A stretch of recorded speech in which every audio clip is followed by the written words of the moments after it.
infinity. We live. Make sure the audio sound, man.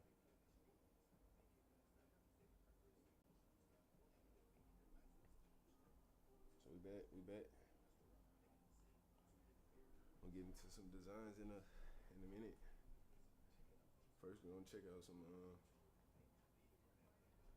few vids. Check out a few vids. Check out this video I was watching on YouTube with the boy Alexander Wang, Scale AI.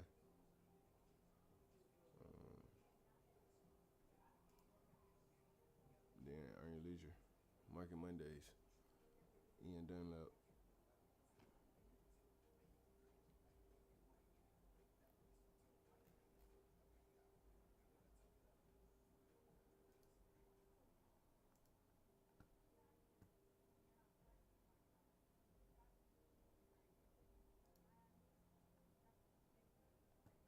Mm-hmm.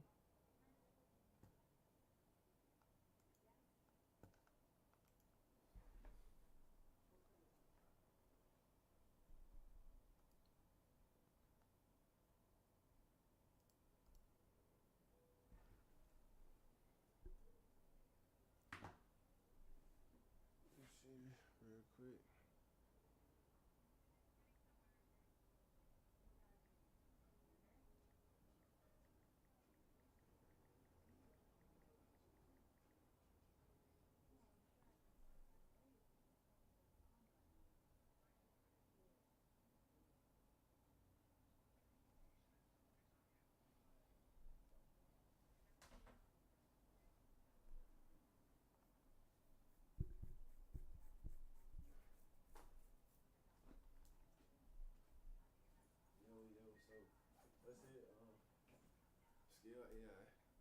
Scale AI,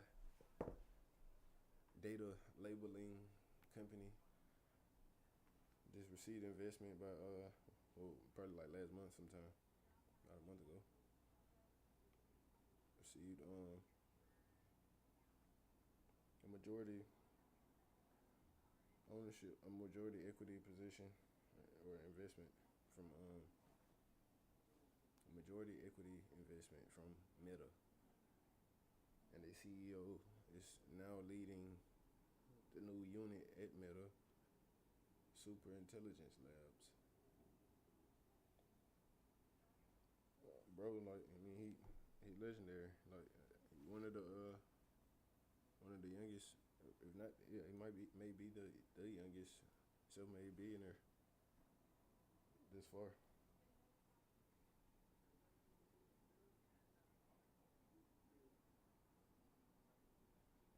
He dropped out of MIT. And that's kind of. Let me see. Put some motherfucking glass cleaner on. I'll be right back. Let me see something.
Finna real deal clean the lenses.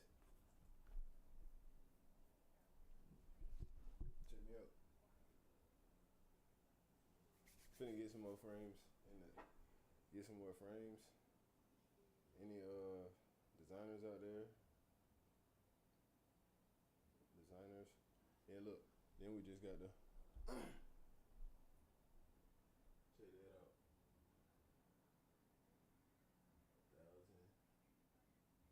1,000 streams. What the fuck?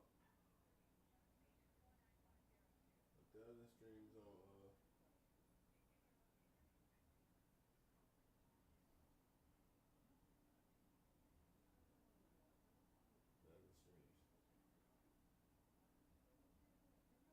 Fuck, you can't see it. I don't know if you can see it.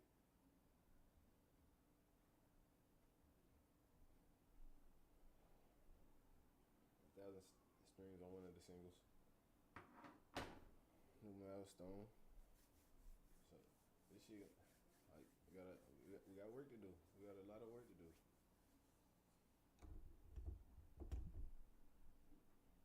But yeah, let's get this video because Iron Legion finna start though. And if I wasn't pausing it, this shit would have like kind of went off right at the same time. But 5 minutes of it. What the fuck?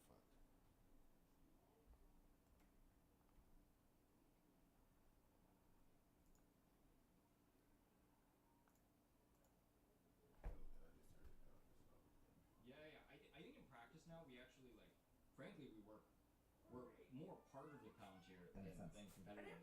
Yeah. And Well, that's because the problem is that these giant organizations are actually so massive and intractable that they throw up their hands. Like they have no shot at ever hiring people to possibly solve the problem. But a company like Scale or a company like Palantir can actually hire kind of the same kind of people who would apply to YC. Actually, it's kind of like this. Yeah, I don't know. The through line in my head right now is realizing like, there's plenty of capital, and then the limiting agent is actually really great technical, smart people who are optimistic and actually work really hard. There's like not enough of those people. that's true for the world. And by the way, I think one of the cool things about agents, as we were talking before, is that like all of a sudden those people get Almost near infinite leverage. fucking So forgot I would've been. I think that bottleneck gets exploded now, hopefully, due to AI. Again, I think, just like how in cloud, AWS is the largest by far, but there's so many other cloud providers that actually are all at like It's not a winner take all kind of business per se, and it doesn't have to be. yeah, exactly. And I think that it's just too big of a market to even be close to winner takes all. Like there's no single organization that have the operational breadth to be able to swallow the whole market. Talking about operations, you clearly are living in the future, which is super cool. I'm sure you're running Scale with all these agents and tools already to make it very efficient. Could you share some of the things that you're doing internally as a company and agents you're adopting so you can do more with less people? We saw this early because when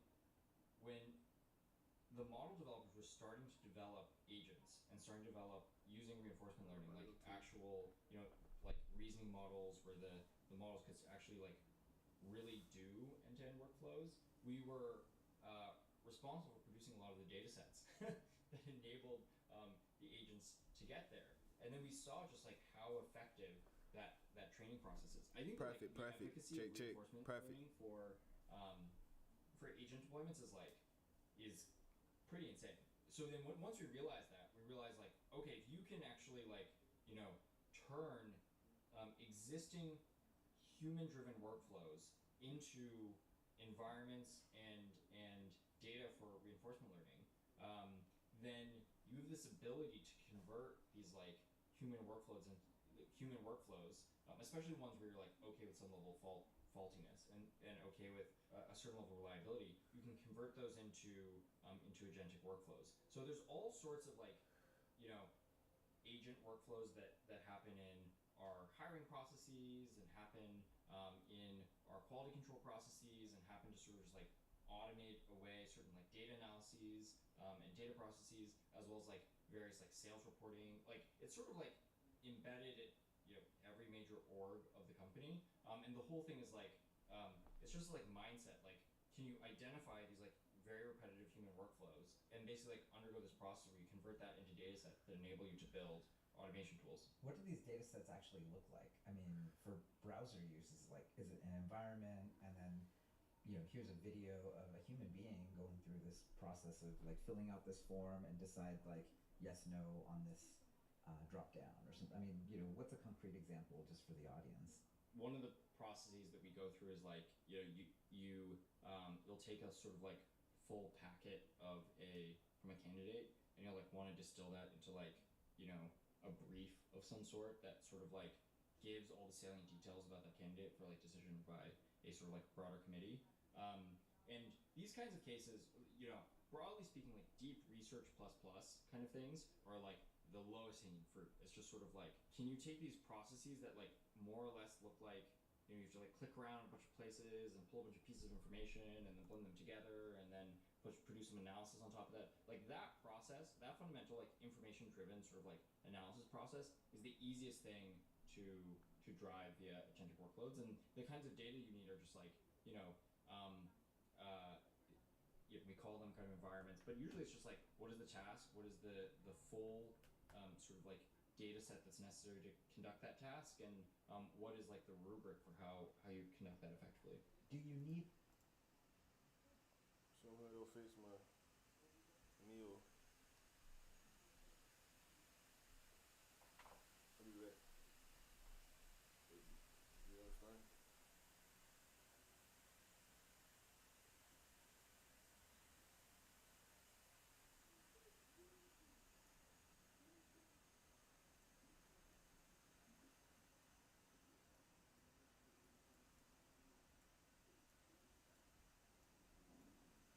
July, man. Every Monday is almost 4/7 this month.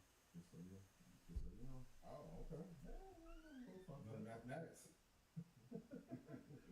Hopefully everybody's had a great weekend. Shout out to everybody that has invested. Shout out to everybody that is sharing information. Love it all. We hit that, man. Healthy, which is most important. I see everybody out there getting their exercise on. Shout out to everybody. Health is. Bro, you know that bike. Ooh. I'm out there. If you see me out there, you got, throw me chuck a deuce. Some people like hit their horns. Just don't distract me, man.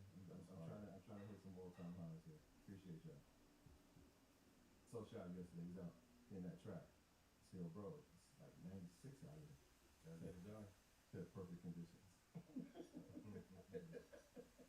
No guy warrior, but he got the Olympic Jordan beard. You got that hooping. Boy, everywhere. At the Rocket they was shouting. I saw, I see you, my boy, everywhere. Live, you're gonna see us. For sure. That. But yeah, thank you to everybody that's tapping in. A lot to talk about. We have a special guest, John Hope Bryan, who's gonna be joining us shortly. Yep.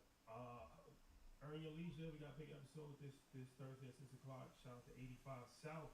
Hey. They'll be in the building. We got a sit down conversation with 85 South. Very good conversation, entertaining as always. Yeah. You called them the Rawson Repair or whatever. I hurt my heart. Yeah. I don't like what's going on. If anybody can do it, y'all can do it. I don't like what's going on. You gotta sit down. Yeah, only like it. Shout out to the guys. That's home team. I seen him in DC. We going back and forth. But yeah, shout out to Carlos, DC. Shout out to Chico Bean. Shout out to the whole crew, man. So yeah, check that out. 6 o'clock on Earn Your Leisure YouTube channel. 85 South. Yeah. And then Wednesday we back with Blackout. Mm-hmm. Yep. 10 o'clock Eastern Standard Time. We got a lot to talk about. For sure. It's been an eventful week last week. For sure. It's a lot going on. That's a fact. Shout out to Alicia Little. Everybody didn't check out that episode, man. Yep. Just a phenomenal. I got a few DMs about that. Like I had to watch that a few times, take notes, and actually apply it in real time. So if you didn't check out that episode, go back and run that, man. That's a big one. It should be at InvestFest too, so make sure y'all tap in. Yeah, for sure. All right, let's get it. Oh wait, we got congratulations in order. We in the presence of the stock trader of the year. Decade. Now, The record. We might have to change your award to the decade, right? But like, congratulations, my brother. So you brought in some awards this weekend. Congratulations. Yeah. And congratulations to y'all too. Hey, shout out to the squad. Xander, the podcast of the year award came out, right? You said earlier, you should Market Mondays, high level blackout. Xander, all your friends are up there. He will be accepting the award on behalf. For real. Shout out to everybody I saw there. I had a really great time, but I had a blast with Xander and embarrassing him. He didn't want to come on stage, so that's always fun. Shout out to Melanin Money. They did it. People don't know what we're from. So Melanin Money did an award show. And they'll be at Investors too. Yep. That's Jordan Carter. Yeah. Yep. Good guy. They did an award show, and Ian won Investor of the Year, and then Market Mondays won Podcast of the Year. So yeah. George Miller Award, please. Talking. We'll see you in a few. We'll see you in a few. Look here. Pull up, what's up, bro? Yeah, but yeah, congratulations. Sure. Thank you, man. Yeah, see y'all. Well deserved. Well deserved. Everything earned. For sure. Any announcements? I have one, but I'm gonna be nice. Tune in to Black. I wish we all participate in this lesson. Anyway, if you want to get rich from the market, go to Uninvest.com, where to get in, where to get out. The stocks to invest in that are going to free you now and all the way to 2040. If I made you money, please put yes in chat. Coming to back out this Wednesday. And I'm ready for InvestFest. Oh, no stock call this week because I will be prepping for InvestFest. I won't be answering calls about anything, so unless Sam Altman call or my dad call or y'all call, no, I'm sorry. So, getting ready. Get your tickets to InvestFest. If you miss out, you go broke. Well, sorry. Somebody told me I made $4 million off the video. Like, yo, when you come to Stock Club, he like, for what? High achievement. I got it. Yep. I got it from him. Man, yeah, y'all know how this works. I might actually change the disclaimer, man. Our content is intended to be used and must be used for informational and motivational purposes only. Yeah, it's very important to do your own analysis before making any investment based on your own personal circumstances. You should take independent financial advice from a professional connection with, or independently research and verify any information that you find on the show and wish to rely upon, whether for the purpose of making an investment decision or otherwise. This is a message brought to you by the good brother at Earning Leisure and the good brother at Dunlap, the master investor himself. Continue to do the research, share the research. Let's make money. Let's spread wealth. Let's spread knowledge. Let's share resources, y'all. Let's do this together. Brothers love. And public service announcement. I want to be clear, I'm not speaking for Sean. I'm speaking and me. We have not changed. That little poster I put on the internet last week shook up the internet. Put in 2017, Bitcoin, Litecoin, didn't go so well. Ethereum, XRP, hold for 10 years. Rashad, been holding. The name of the game is to hold every asset class. Stop arguing for content, please. Name of the game is just to hold every asset on earth that matters. I love that. So let's get into it. Okay, so Bitcoin, briefly touching over 123,000. You know, last week was crypto week, so that's in the past now. So we've seen the results of crypto week, right? We see Bitcoin peak all-time highs, back down a little bit, but you know, hovering around that 119, 120 mark. We see Ethereum around $3,800. We see XRP $33.06. So the crypto boom is happening again. So what can we expect this time? And do the moves genuinely reflect sustainable institutional flows or simply Fed speculation?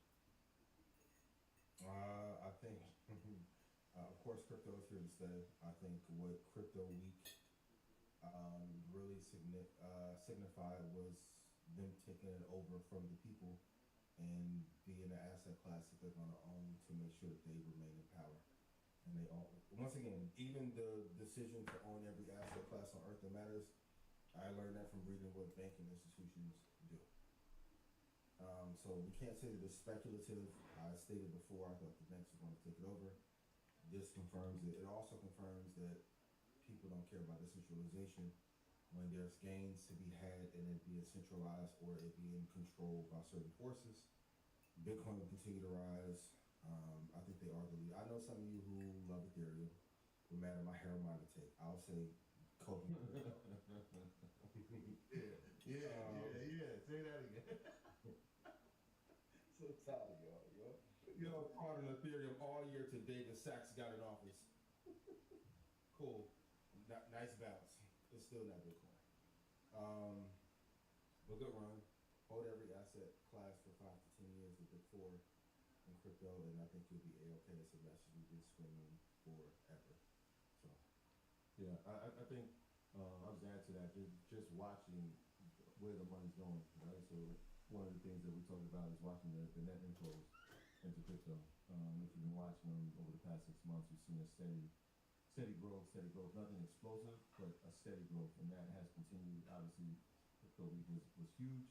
The president signed into law the Genius Act, which is help regulating stablecoins, which is kind of why we saw Ethereum move the way it moved, right? It had been, like you said, I told you, Harold Miner is completely disrespectful, but it's It time was funny though. and you know what? When it got clipped up, it stopped right there. It was like, I was like, damn, yeah. But you can see why in terms of what Ethereum brings and what it means to the crypto space. Why having the Genius Act and having the Stablecoin Act being signed into law would help it move. And obviously, we know Bitcoin dominance. And so that is something. And shout out to our boy Austin. Keeping track of Bitcoin dominance, right? When you see it in between 40 to 60%, it means something about the entire market. When you start to see the altcoins start to rise, that tells you something about the market. So watching inflows and watching dominance inside the space will tell you where we're headed. And we've seen it. And then, of course, you have like federal policy, and you have interest rates, and how that affects, or what we've seen, how it affected Bitcoin over the past few years. Obviously, we're talking about raising rates, and we're talking about inflation, and how Bitcoin is being used as a storage place for people to park money. And so if rates don't get reduced, we could see this thing keep going, right? I know that all signs are pointing to September as the first rate cut. We'll see what happens, but it's not going to stop here. I think we're still on that upward trajectory for Bitcoin and potentially the entire space. I want to see the crypto movement have an Occupy Wall Street moment, though. Like, I want the audience. Does anyone care about all the government involvement in crypto, and then just took it away? The entire plan, and while they increase inflation and debt to GDP keeps rising, they then come in with the investment that was I'm happy to brag at, to make sure every newborn gets $1,000 invested into the market. Then stable coins are initiated, and now everyone's all of a sudden pro crypto, pro XRP, pro Ethereum. Everyone's doing their Michael Saylor derivative strategy now as a result. Yeah, that's a great point. So when you speak Occupy, thing like, how do we take it back? So here's the real question. It's like an inflection point. Do you try to take it back when you're making money? It's too late. It's already sold out. People gonna want the money every time.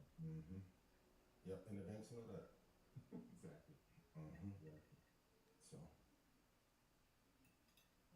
All right. Well, talking about another hot investment, Netflix, one of the best performing stocks this year. Said that in 2025, it said that their ad-supported tier will double revenue this year. So, is that a signal that the stock will have a continuous run, or will we see some pullback because it's already gone up almost 300% in the last couple of years? I mean, they are the preeminent platform to have content on. They are the HBO of our era. And I don't think they get enough credit for how well they have run their business. The fight was pretty good that was on last weekend. The WWE edition, possibly the UFC edition, has helped a lot. I just think they've run this business incredibly well, and then if they can find a way to double and then maybe even triple in 3 or 4 years. They've asked for the tier while having premium content and a premium price. I don't see, even I have all the other subscriptions to have Prime and Max or HBO Max, whatever it's called now. No one's better. The only competition probably is Google/YouTube, and I think they're leaps and bounds in terms of quality of content. So will they have a pullback? For sure, but I don't think it's a pullback that will go into correction territory. If I can get them at probably a 10% drop from here, I'll be happy. But this stock has done incredibly well, and that management has to get a lot of credit for doing well and just kicking Apple's back in on that side of the business as well. Yeah. Yeah. And I know people were a little confused, and we've gone over this a few times. A company reports its earnings, it beats on every line: revenue, earnings per share, free cash flow, operating income. And so here, beat on all those lines, and the company still sees the stock pull back at like 5%.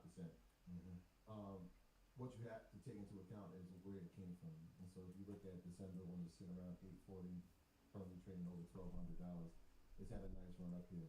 The problem is it might have run up too high. Too fast, yeah. Too fast. And so what you'll see is people take profit, and that's fine, that's part of the game. I don't see a correction happening for it. Like you said, it's the leader in the space. It's going to continue to be the leader in the space. And I still think it has room for expansion in terms of, yes, America is a dominant market, but there's still countries, there's still areas and regions that do not have this service. And you could try to replicate it, but nobody's done it successfully. In terms of competitors, yes, Disney has been there in terms of the amount of subscribers. I know Netflix is no longer sharing their subscriber count, but Disney has a problem, and we talked about it, and hopefully they'll solve it in terms of live sports and ESPN and how that was a debt trap for them.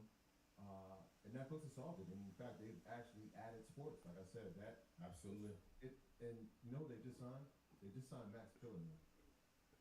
No way. What? Yeah, so Max Kellerman is now on Netflix for boxing, and they're gonna have the number one Smart.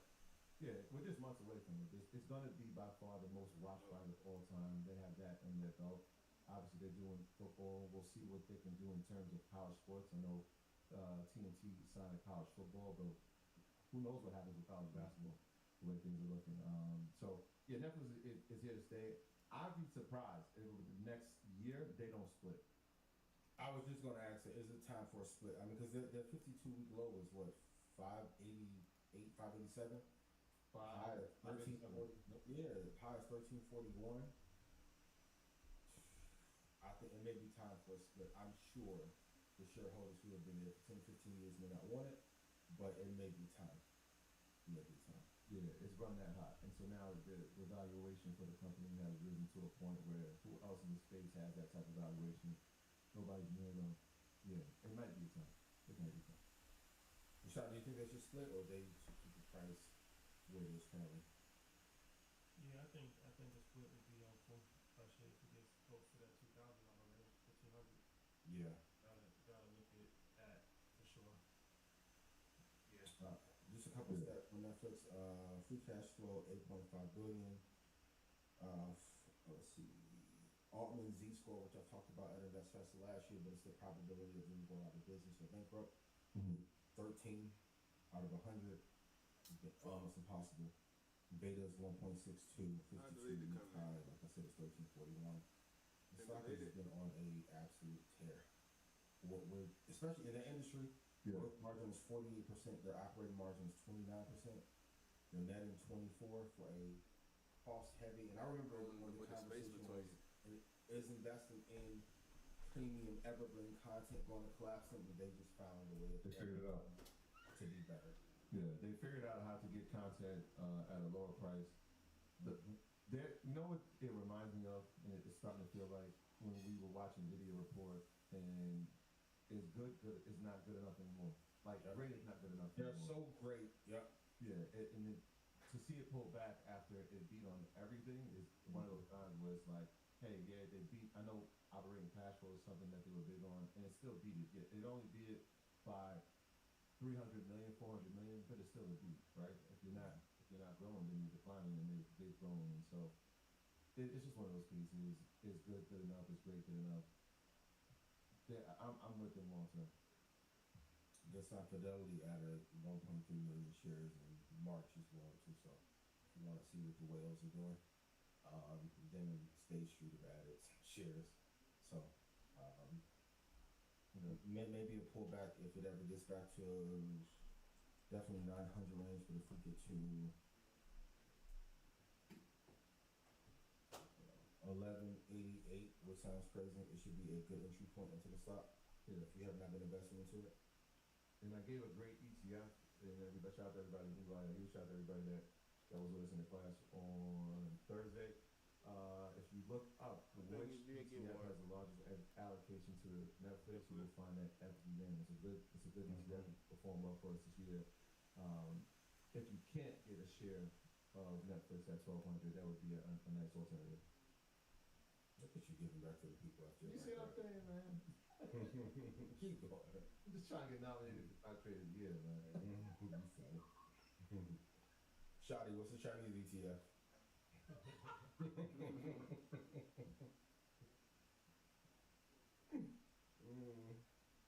TBD. That's the ticket. Invest with Invesco. Yes.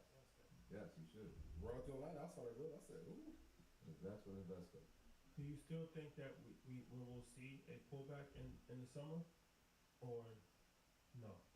Yes, it may not be as dramatic as last year, but this is the thing even with pullback. So like when that pullback happened in April, I called the time in which it recovered quicker than that. My advice for when we get the pullbacks, I think we have a preponderance of evidence to show the returns are going to be there. Invest in the pullback though.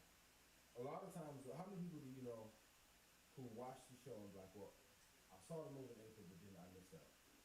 So I don't think the move will be as dramatic as it was last year, but do I think we will get a pullback as a result? And what's not being talked about in some of the mismanagement of things that he may do in office, the bright side to Trump being in office is the volatility that he will give to the markets. I've seen him in office twice.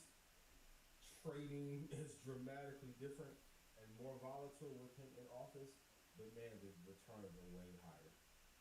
You can say it's nefarious, or even the push in crypto. I don't know if under another administration we would have gotten this. And even the idea to have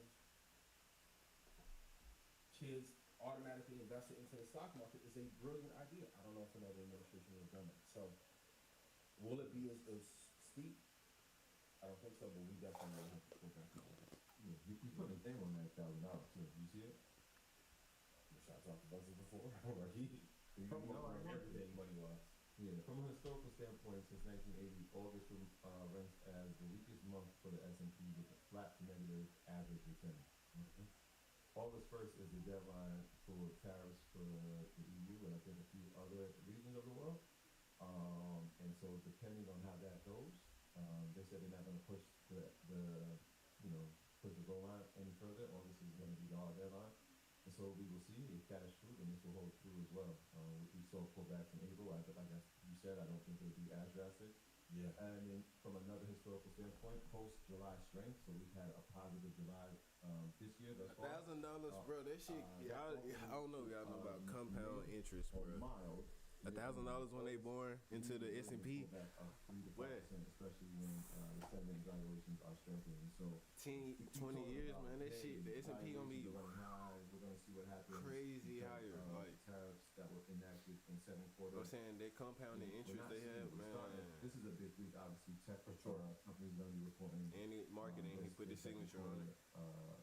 Earnings reports. So we'll see. But historically, August has been that market. Over the past 5 years, we've seen it happen in late August, mid to late August, and then it runs into September as well. Yeah. A few times it's down into October, but by the end of the year, we have seen a great appreciation at the end. So, yeah, man, when we say the time is amongst us, in the next few weeks, we should see some volatility historically. Once again, one of the main talking points at InvestFest, hold it for 10 years.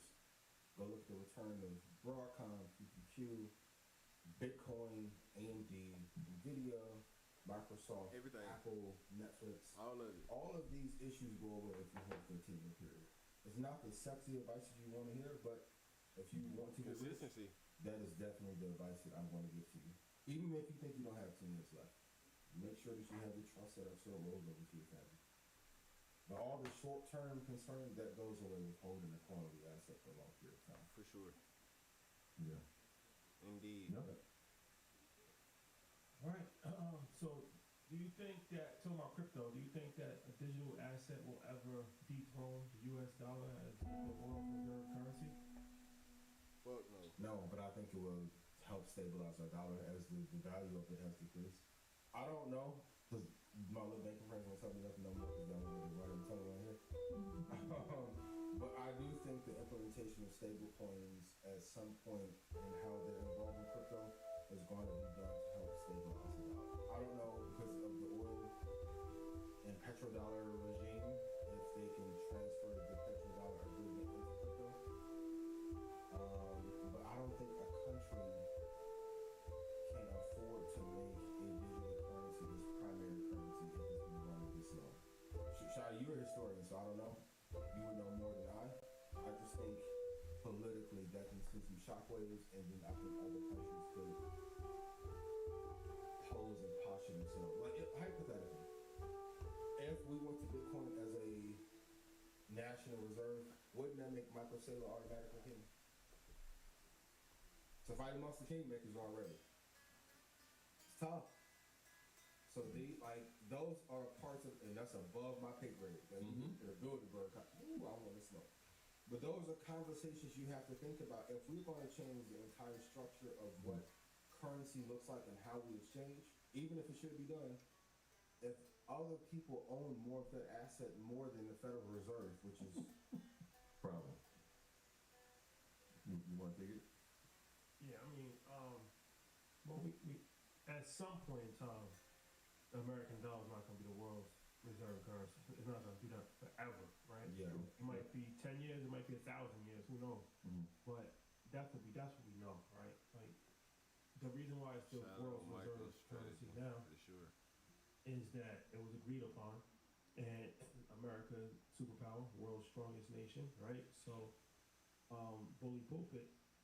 So I love it. when America is no longer the world's strongest nation, that's when it will no longer have the reserve currency, probably. So, who will have the reserve currency at that point in time? I don't know. Yeah, I don't know. Probably won't be Bitcoin because Bitcoin is not tied to any one particular country. And but it may be another form of digital asset, cryptocurrency that is more tied to a specific country, perhaps. But it'll be interesting to see. But yeah, the dollar will not be the reserve currency for the world forever. Forever is a long time. I'm with y'all. I don't see it happening. Thinking into your point of the fact that the amount of financial reshaping that you would have to do globally, political reshaping that you'd have to do globally, I don't think it's a replace situation.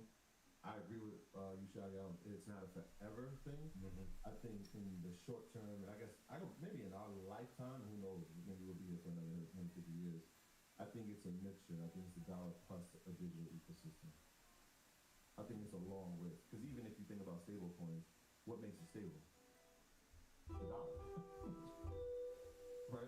So even inside of that system, the dollar is still hold strong. And so we'll see what happens. I think it'll be a coexist. I think, yes, you have the dollar, but you also have digital ecosystems until that point where it's like, it's not the dollar anymore. Then we're talking about complete change, a complete global change.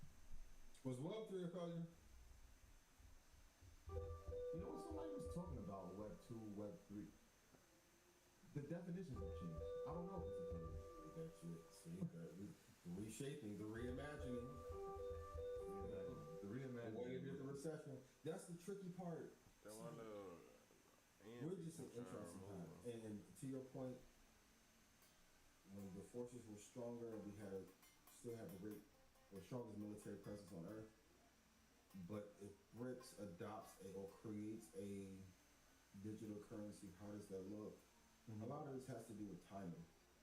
But I think it's interesting, all the banks, institutions, and even in business, everyone hedging now with crypto when they hated it is definitely a sign of something to come.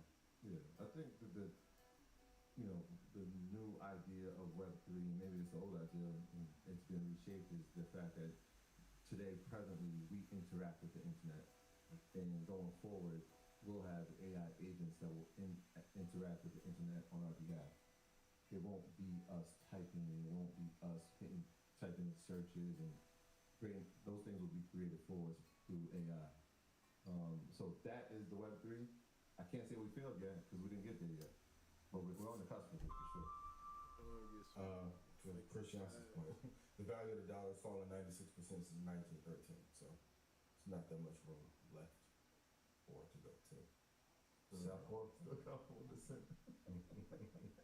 Firepower! It's like, bro.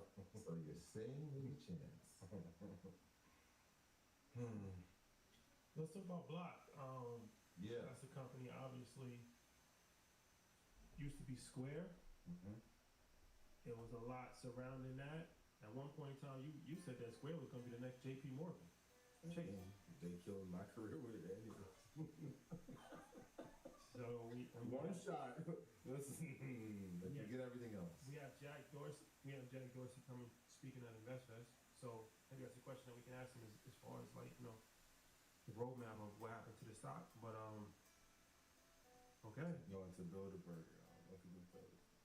Listen, I was on the phone with some people at JP Morgan when they laughed when I said that, and they told their plan how they want to take over crypto, and did it. It's a dirty game. Shout out to everybody at JP Morgan, James Pierpont, 1 and 2. Okay. So let's talk about that. Block had an interesting time, for sure, to say the least. But yeah, it's kind of been on the move recently, at least, and almost at like $80 a share. So, what's the deal with that? I think they're catching some of the tailwind success of crypto. One good important lesson that I've learned early, those pioneers usually end up with the arrows in the back and not the gold. I think they were early innovators in the adoption of Bitcoin and tried to make it mainstream. I just think it was a little bit too early. And timing in this is really important. Michael Saylor is beloved now, but Cathie Wood and Jack face some opposition from trying to run the strategy. So I know they've been on the move as of recent. Definitely want to ask him where does he think the stock will go over the next 4 or 5 years. But they're far from their highs, all-time highs, 289. So I think they were trying to reshape the way that banking looks, and I think that it's still needed for sure because banking infrastructure has not changed and it hasn't greatly benefited the people that they serve.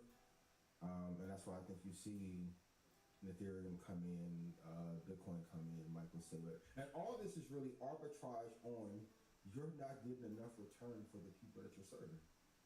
That's the outcry. Like if banks took care of, like I remember when CDs were given 10%, long time ago.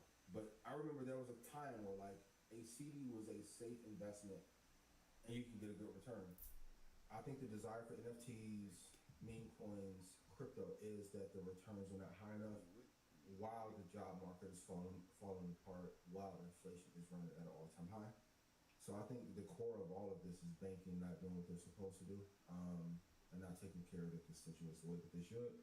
But I think Block was the first combatant to that banking space, and they paid an ultimate price for it, but I hope they can rebound. Yeah, the news of them being added to S&P's obviously helped the stock. Yeah. They replaced Hess, whose deal, I mean, remember they announced that deal like 2 years ago, finally got through. So Hess has been moved, Block has been brought in. It isn't even just a Block story, I think it's a fintech story. If you look at fintech companies, they take a hit. And a lot of it, I think primarily, I think you're spot on with that, right? When you think about where they were headed in terms of Bitcoin and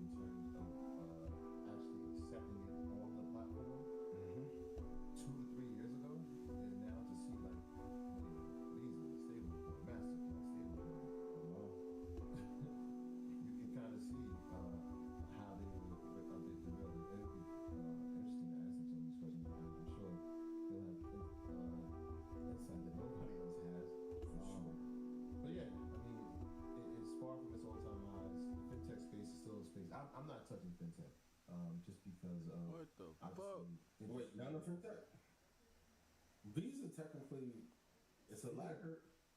Is it a fintech? I mean, it has fintech tendencies. Components to it. Yes, that I mean. Oh, that like one- pure fintech? Yeah. Yeah. So we definitely still on the watch list. It's been on the watch list since you've spoken about it in 2020. Watching it carefully, just not investing in it yet. So what happened? What's the real story of what happened with the Square situation? Bilderberg issue. Look at what you say. Nobody bigger than program. Me not bigger than that, but ooh, the little banking. No, for I was a conference call. They were laughing, bro. I'm like, you think Square gonna overtake us? We own, and they started listing all the assets they own. Yeah. I was trying to call, like, wait, did I do something wrong? She's like, bro, just do the little chasing events. Chill. MasterCard, Visa, American Express, Discover. I'm sure all of them had a role in making sure that this didn't work. Capital One. This can't work. Not now. Not till we figure out how we have implementation right. Which is a great lesson in learning if you're building, because everyone talks about disruption, but disruption to some is a threat to others. You have to know who you're going to sell the offboard to. That conversation goes dramatically different if they have a partnership with MasterCard or Visa, and they're going to be a facilitator or gateway into that ecosystem. All that, we're going to take over the banking infrastructure. Yeah. That's not, the world does not work like that. Regardless of what they say on the interwebs. They probably ain't going for that, man. I ain't gonna lie to you. Gary Webb. I just yeah, man. But if they come back, I'll be the first one to call you. ISO, we call it ISO that day. For sure. For sure. So years ago you said that 20,000 was a good price to buy Bitcoin. What's the next low to both price for Bitcoin? Yeah. Because I don't know if it's a great question. The $20,000 price is never coming back. I want to be very clear that this gets clipped up. April levels. I mean, I would like it at 79,285. Then probably at, to be honest, 100,121. That banking institution and hedge fund institution buying in MicroStrategy being not saying a small institution, but in comparison to Vanguard, Invesco, State Street, they're smaller. They provide a level of liquidity and price discovery that will, I don't think Bitcoin will ever go to 55,000 ever again. You have too many whales in it. It's impossible. Like the mathematical probability of it getting to 55, given all the banks and institutions, is less than 3% chance. So like the 79, 80 area is going to be like the new buy-in price if we get there. Like A few months ago I put on Instagram that you got to like Bitcoin at 85,000. Yeah. gotta love it. Yeah. Like we was going back and forth about that. It was like 85, I'm like 79, 85. I'm like, Yeah, in that same range. Yep. yeah, just grab it there. Yep. So here's another question, I guess. It's kind of based off that question. That's for depreciation, right? The low to bull price.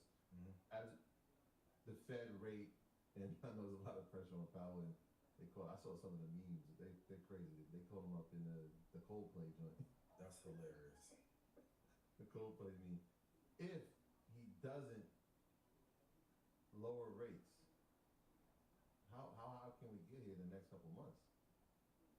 Right? We've seen appreciation when he doesn't do it. Well, first stop 129,634, and then I think ultimate price is like 153. 153 or 155. If he doesn't, because the argument is, even I know why. Okay, Trump wants the rates lowered. I get it, But we had quantitative easing for 13 years, 14 years. Look what it's cost the country and how much it's put debt to GDP. And to be honest, look how many terrible companies were built off zero interest financing. And I can be very honest, if rates had not been adjusted, we wouldn't have had room for Broadcom and Nvidia and AMD and Palantir go up the way. Like, these are real businesses that solve real issues. It's not Tinder for dogs. It's a lot of bullshit that got built when it was zero interest rates. And all that money was slushing around. Yeah. You got SPACs that, like, I remember Virgin Galactic, it's like, you're not beating Elon and Bezos with that. I love Richard Branson. Virgin is, that was yesteryear. No. You're facing some serious competition. Serious. You think Katy Perry was anyway, it's a lot of bullshit that got built in that environment, and I think we have a cleaner environment for businesses to get built. And we saw even in our space how many people popped up talking about investing, and we knew they had no investment acumen or nothing invested in the market. And the interest rates go up, the market resets, all this COVID money is not flying around. You get to separate the real from the fake. So I just think we need to focus more on quality, and with inflation being the way that it is, and interest being the way that it is, Bitcoin is a great way to go. And my question is still, for the vanguards of the world, what are you going to do with your indexes? Because people are watching the news, and 6 to 9% is great, but if they're seeing 40 and 60% return, why are they not going to go chase that? And everybody can't make a big Bitcoin ETF. They're going for it. Not going for the small percentages. Yeah, the margins is going for it. Going for higher gains, higher returns. As a result, which will adjust the mutual fund. And I talked to some advisors this weekend about my take on the 60-40 portfolio being dead. I'm not saying that as a hot take. As an ETF. There's no hedge in the bond market anymore. No one. They let the bond market die so crypto could fly. No one will even address it. I get, once you scale past a certain point, you have to deal in bonds. I get that. But the bond market has been negative for 5 years.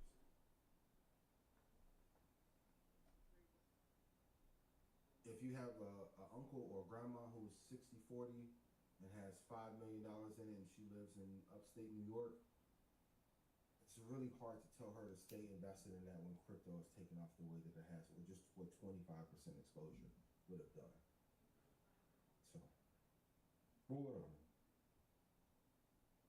What I do know, if you want the best price on the market, go to eninvest.com and join the stock club if you want to know where to get in and where to get out. If you want to know the low to boat price, swing trade price, quick entry price, go to eninvest.com, join the stock club, and I'll give you prices for over 30 different companies, 90 different prices. Swing trade price. If I made you money, please put yes in chat. Get your tickets to InvestFest.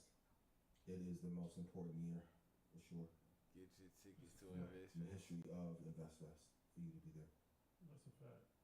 That is a fact. Okay.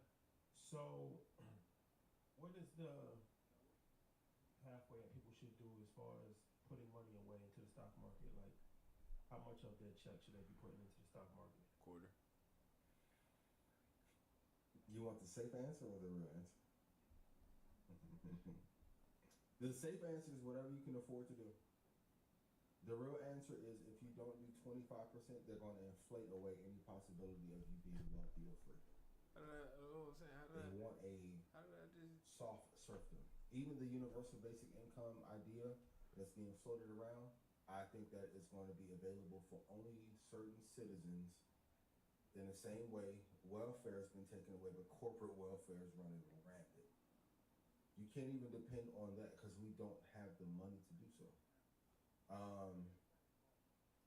It's an act of financial terrorism against yourself to not put at least 25% of your money into the market, especially as a business owner. I want to be very clear. Your clients and customers don't give a damn about you. What if somebody's not in a financial position to put 25% of their money away? Do 10%. But a lot of y'all blow 80% of y'all money on bad relationships. tune into Black on Wednesdays. Y'all been with that same bird that went in the hatchlings for 7 years with no fucking return. I get tired of hearing that. And then you hit me on Monday, yo, can I borrow $67,000? No. So far, you don't watch the show, you don't clip up the content, clip where you at, you don't repost, nothing. Yo, on the wake up, Shotty on the wake up, yo, my G, you got $16,000 from me? I'm in arrears and child support. What? Yo, can you call me, bro? It's an emergency, please. Facts. Got PTSD from all. You guys want to check on you. No, you want to check. Invest in the video. That goes my advice. For real. For sure. Pick a percentage you can stick with, whether it's 10%, 15%, 20%, but you should, I think 25%. Well, okay, 25% of your income invested into NVIDIA over the last 2 years would have given you what return? Crazy. Except I tell people all the time, yo, you don't spend money on it, but you gotta stockpile the money, because at some point, after the government fully takes over the semi space and crypto, the gains are going to be throttled.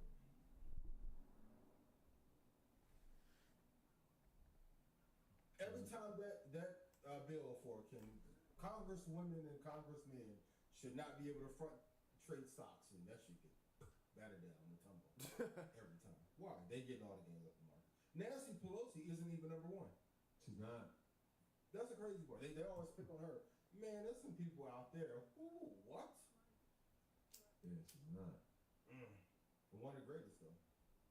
But Definitely a Hall of Famer. So 25%. And if not, I find it interesting in America.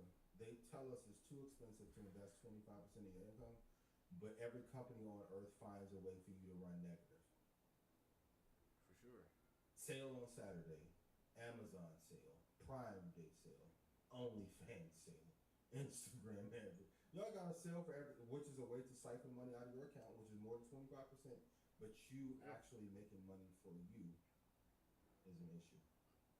Crazy. You get mad at Rashad for being fly. That's because you ain't invested the way you should. You've been hoodwinked. You've been bamboozled. Bamboozled financially. So, but if you 5%, but I think most people spend more. If people acted on what they spent on dating or getting ready for the dates, is way over 25%. Talk to the men. Yeah. So like, imagine if today, like you were the financial advisor. Obviously, I mean, you practiced for years, 13, 14 years. Like, what would you say to the client today? Yeah, same thing. I mean, you do what you can afford, but you gotta do something, so you gotta have discipline. I think 10% is probably something that most people can strive for. Because 25% is not gonna be realistic for the average person. I'm talking to those who want to be exceptional. No, I'm just saying as far as the average person, as far as how much money they're making versus the amount of money that they're spending. Most people live a paycheck to paycheck. So 25% of your paycheck, that's going to be difficult. I agree. That's difficult. That sacrifice comes, gotta either pay it in the front or the back. That's true. You gotta have sacrifices, but I think everybody could at least try to start with 10%. For sure. And then do the lump sums when you have lump sums. So tax return. For Try sure. to put at least half of that, or the whole thing into investment. Also, if you have a bonus at the end of the year, try to put that into it. Then try to look to see where you can save money. Christmas. Or not go out for 2 years. I know this seems like a hard sacrifice. That helps. Hold on, I'm getting lit. Y'all not having that much fun. Y'all don't be having that much fun. The Miami trips be trash. I be seeing y'all. Y'all don't be having a blast. No, there's so. Do you mention, like, let's say you sit down with a client, do you mention Bitcoin in this conversation? Yeah, for sure. Have to. Yeah, for sure. But I don't think the average person is not going to go out for 2 years. That's what I'm saying. That's why they are going to. Can we have a real? I'm tired of it. Can we have a real conversation? You either are going to sacrifice to be great now, or you're going to be fucked up forever. Dog. Forever. For perspective, Trump is still selling shit while in office. Yeah, he's working. Yeah. He's working, regardless of what the Democrats think. And y'all shadow government shit came down. He's in office. You push Trump coin. You sold a $5 million mastermind card. You get a meeting with Ivanka. Man, you niggas don't fucking get when it. He's working that hard. Kick Elon out of office after Elon. And Elon, I'm going to take the kids to the baby mama. I'm in office 7 days. The richest person on earth that's public is in office. That shit scares the fuck out of me. But y'all don't be having fun when y'all out. I see y'all. You don't have no money to have no fun. Y'all reclipping the summer clips from Take Me Back. I get it. Sacrifice 2 years, y'all. Yo. Louis. You go get all that Louis and still don't get no women, no sacrifice for 2 years. Come on, man. I'm tired, bro. No, sacrifice. Please. Or and then don't call me on the wake up for $17. A hell of a call. Y'all sacrifice, man. Oh, we gonna talk about y'all painters too on Blackout. They parents? Painters. Oh, paint. You Basquiaters. We got receipts. I know, but you're right. Most people aren't going to sacrifice not going out. But it's going to be the biggest mistake that you make is not setting down for at least a year. You know what the 2-year thing, I'm with you. Like that's tough. What they could sacrifice though, bro, I'll be honest with you. Eating out. That is something that you can't sacrifice. I mean, it's a lot of things that you can sacrifice. I'm just like I look at some of these Uber Eats, I'm like, yo, damn, this adds up. So if I'm doing it, I'm sure For a bunch of other people are doing this at this rate. And some people are doing it on more than 2 or 3 times a week. You start adding, but people don't know their budget. They don't know how much they're making versus how much they're spending a month. But that could be a line item that is just like, all right, this is where we can cut back. Okay, let me ask you a question. Rashad, what time you go to sleep last night? 12:30. What time you wake up? 6, something like that. See? And you lit. Waking up late.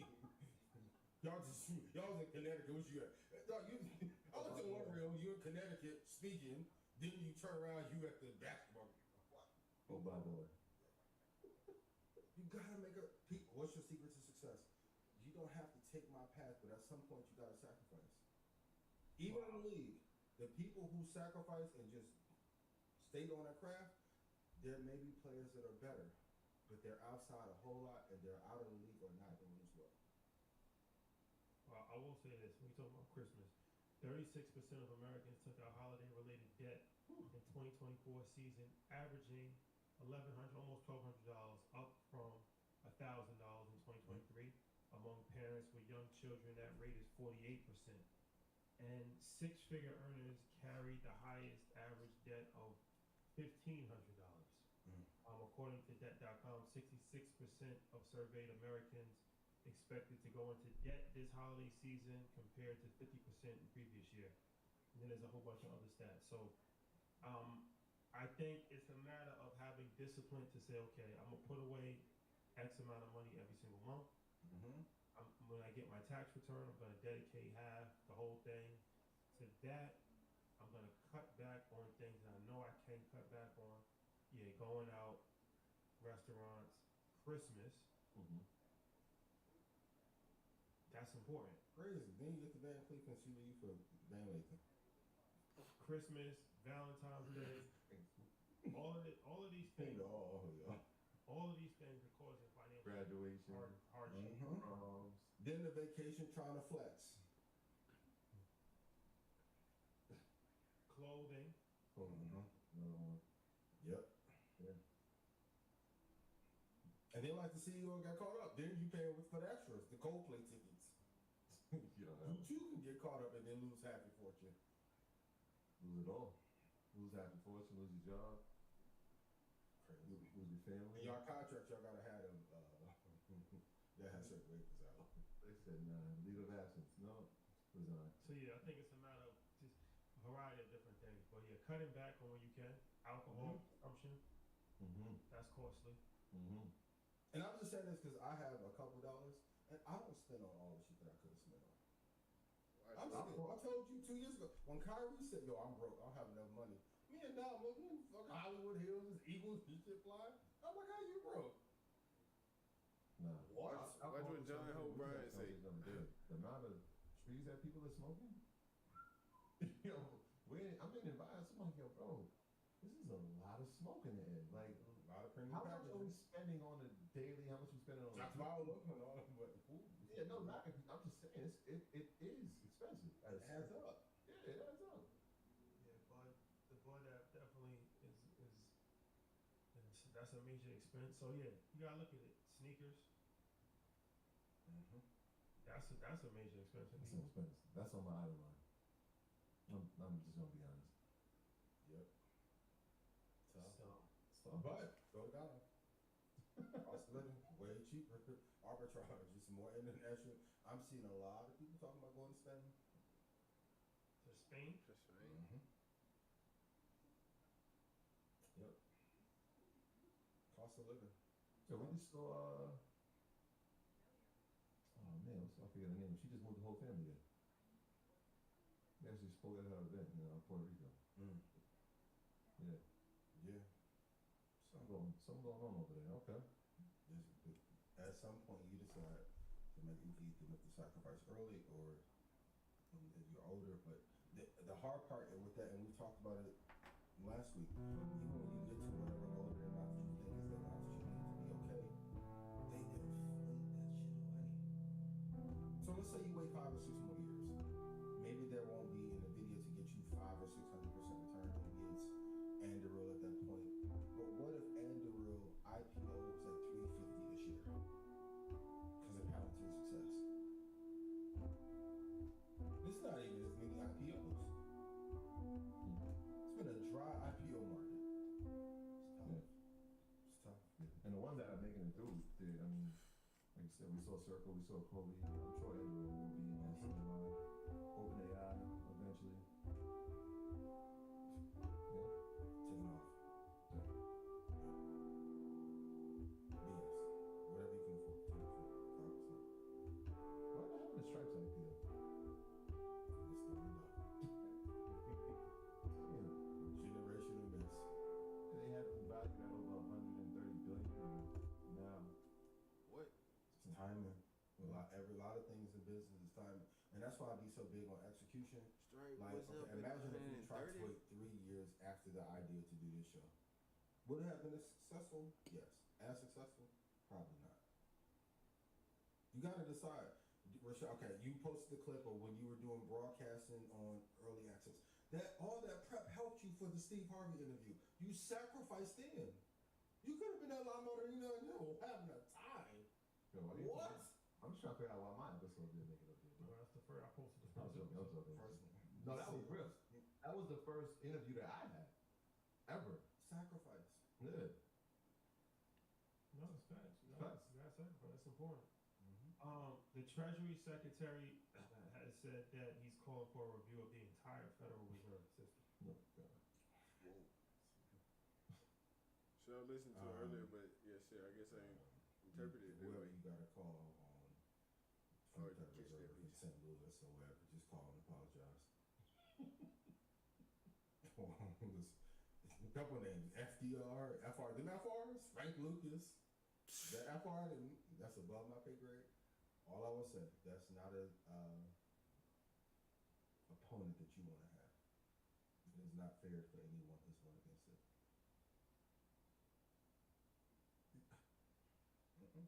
Is this, I mean, are they just gonna try to force power out after they're the ones who appointed him? Is that what I mean, what are we doing? Maybe we need a reimagining of who the Fed chair is. Yeah.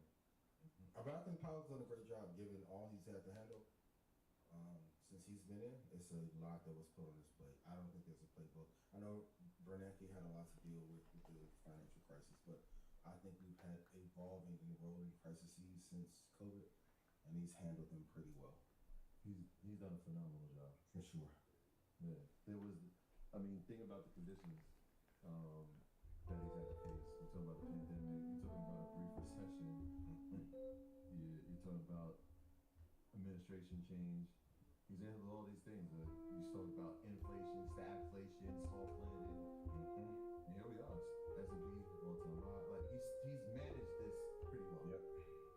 Now the pressure is on his back because he's not acting fast enough. I mean, there's global conditions that you have to factor in when you make those kind of policy decisions. Like, I know Trump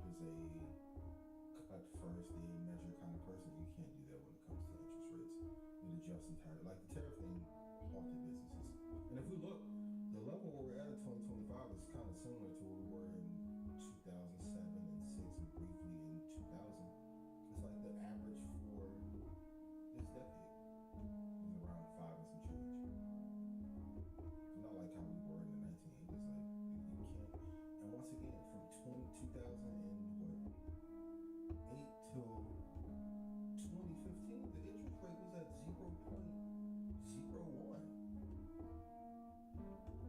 can't have that forever. So, Well, let's talk about two companies that's reporting tomorrow. Capital One and Texas Instruments. What's the outlook for that? I really like Capital One. It's I'd say slept on business, but the merger with them and Discover has helped a lot. They were at 146.58. They're currently 218. If they fall to 192.58, this is a place I would like to get in. But I definitely like Capital One a lot. And the Texas Instruments is a classic company that I don't think is talked about enough. Not one of my top 50 companies that I would look to invest in, but I would keep on my watch list if you are looking for like a safer return, if you will. But I want to be clear, it's not my top 50. I like the company overall. I just think there's better companies to invest in, especially in that semiconductor space. Unappreciated though. Yeah, I like that you said that they're not in your top.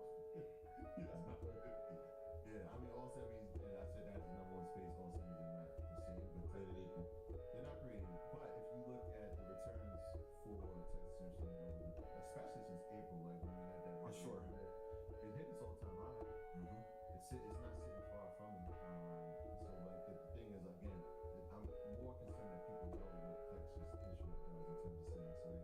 They control analog semiconductors, and so any medical device sensors, voltage regulators, HVAC, radio frequencies. Everything is not GPUs and CPUs. Some of these things are for industrial and automation, right? So like when we talk about auto vehicles, actually, so sensors inside your cars. This is what Texas Instrument does. It's a stable semi, right? Even inside of SMH, they have it at in the top 10. It's number 6. Okay. Right? So you got NVIDIA, Taiwan Semiconductor, Broadcom, AMD, Applied Materials, Lam, and the Texas Instruments is right there. And so it's a top 6 holding inside of SMH. Are they like the stable coin of the semiconductor space? It feels like it. I feel like when we grew up, the only thing we knew Texas Instruments for was calculators. The calculator. That was it. And that was the fact that they were a company that was publicly traded was like, oh, yeah, really? The calculator company? And then you realize more and more what they're doing when the revenue comes from. Yeah, but it is one of those, I guess it would fit in the stable. It's a solid company. Stable as a semiconductor. In 2015, the stock was at the lowest 43.49, currently at 215.79. For the tech space, they kind of under-delivered in return. Like you said, it's more of a stable investment. But great organization and great management. I just don't think they're talked about in that ilk of AMD, Broadcom, TSM. So like over 5 years, they've given 59% return. The sector's given 600%. Like they've underperformed, but if you're looking for stability, very little drawdown, reliable returns, that's a good company to invest in. Good. Should I run down some of the companies that we reported to? Yes. All right, let's do that. So Coca-Cola will be reporting before opening tomorrow. RTX, we've been talking about in terms of defense AI and defense tech. Killing. RTX is amazing. We're reporting, we just talked about Texas Instrument. Big week. Tesla's be reporting on Wednesday after close. Google, ServiceNow, IBM, Chipotle, GE, Vernova. When we talked about who's creating the energy for the data economy, those are one of the companies that you should know. So we'll be seeing what they're doing. They're on fire. We got Thursday, Ian's favorite, Intel. I hope they have a good quarter. I really do. We'll be reporting American Airlines. We got Honeywell as well on there, and then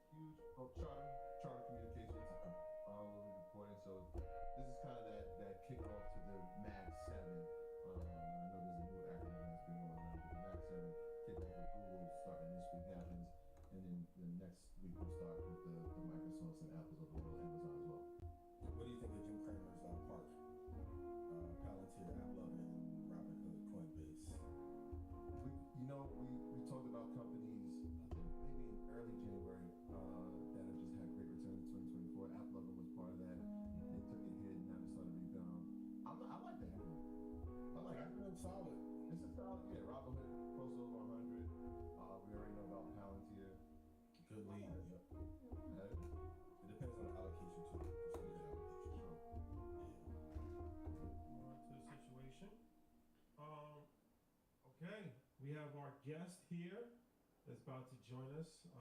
Let's get to it. All right, guys, we have a special guest that has joined us, John Hope Bryant, friend of the show, legend in the game, and we got a big announcement for InvestFest, but we're gonna talk about that a little later.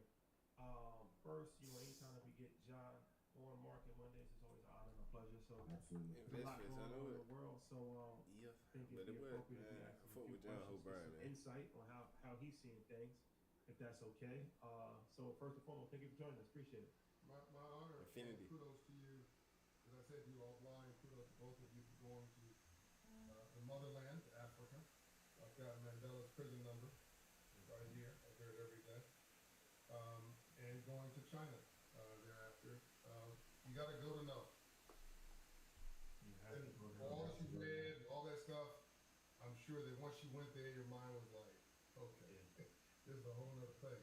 Very eye-opening experience for sure, for sure. Well, okay. So the question I have to ask you is that we've talked about this a lot, but for entrepreneurs, particularly in our community, right? AI technology is disruptive, right? And a lot of people are scared and nervous, but it's also creating a lot of opportunities as well. How do you think entrepreneurs should be using artificial intelligence right now in 2025? Like breathing,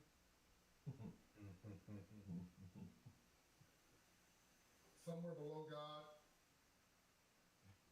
parallel to your most important love relationships, consistent with breathing, wellness in your body, well above entertainment, well above what you like or what you don't like. It is essential. This is Van Jones, who you should have on your show, is very underrated. Yeah, friend of the show. Okay, good. But Yeah. people don't understand Van Jones. Van Jones is a genius. And they see him on CNN, but they don't understand his brain. And Jeff Bezos can give him $100 million because they had nothing else to do with his money.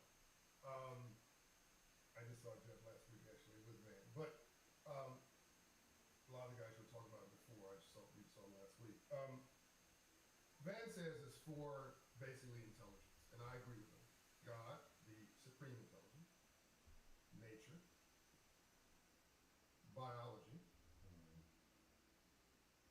artificial intelligence. This is not some new technology. This is not the internet.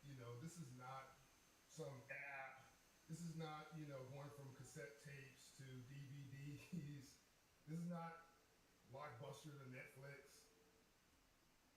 This is the closest I can give, the closest analogy I can give is it took 60 years to go from the horse and buggy to the automobile. And it was, horse-centric to automobile-centric, or animal-centric to machinery. Now you're about to go from labor to technology, not in 60 years, but in 6. And we're already 1 year into it. By 2030, you won't recognize the world we're living in. And it's already happening. Go to CVS, go to Walgreens, go to the grocery store. 5 years ago, it was 10 people on the checkout line, and there was a test thing called self-checkout. Now you go to the same place, and it's 10 self-checkout, one person trying to make sure you're not stealing. Sorry, oversight, sorry, customer service. And the checkout lanes for humans are basically shut down. You go to a fast food restaurant, and by the way, we don't get credit for that drive-through window, which indirectly came from us because Uber and Lyft, really one could argue, came from black taxis. In the 50s, when Dr. King in the 60s would shut down an economy and tell people to get off the bus because you couldn't sit in the front, they had our own series of black taxi drivers, a man knows the story, where we just transported ourselves around with private automobiles. That's Uber and Lyft. But anyway, the drive-through windows, we had to go through the side window in the back to get the food.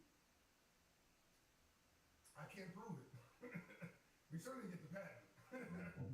But one could argue that is a legacy of us. Anyway, these fast food restaurants, you you go to them, it used to be 20 people there, 10 people there, 8 people working in there. Now it's 3, right?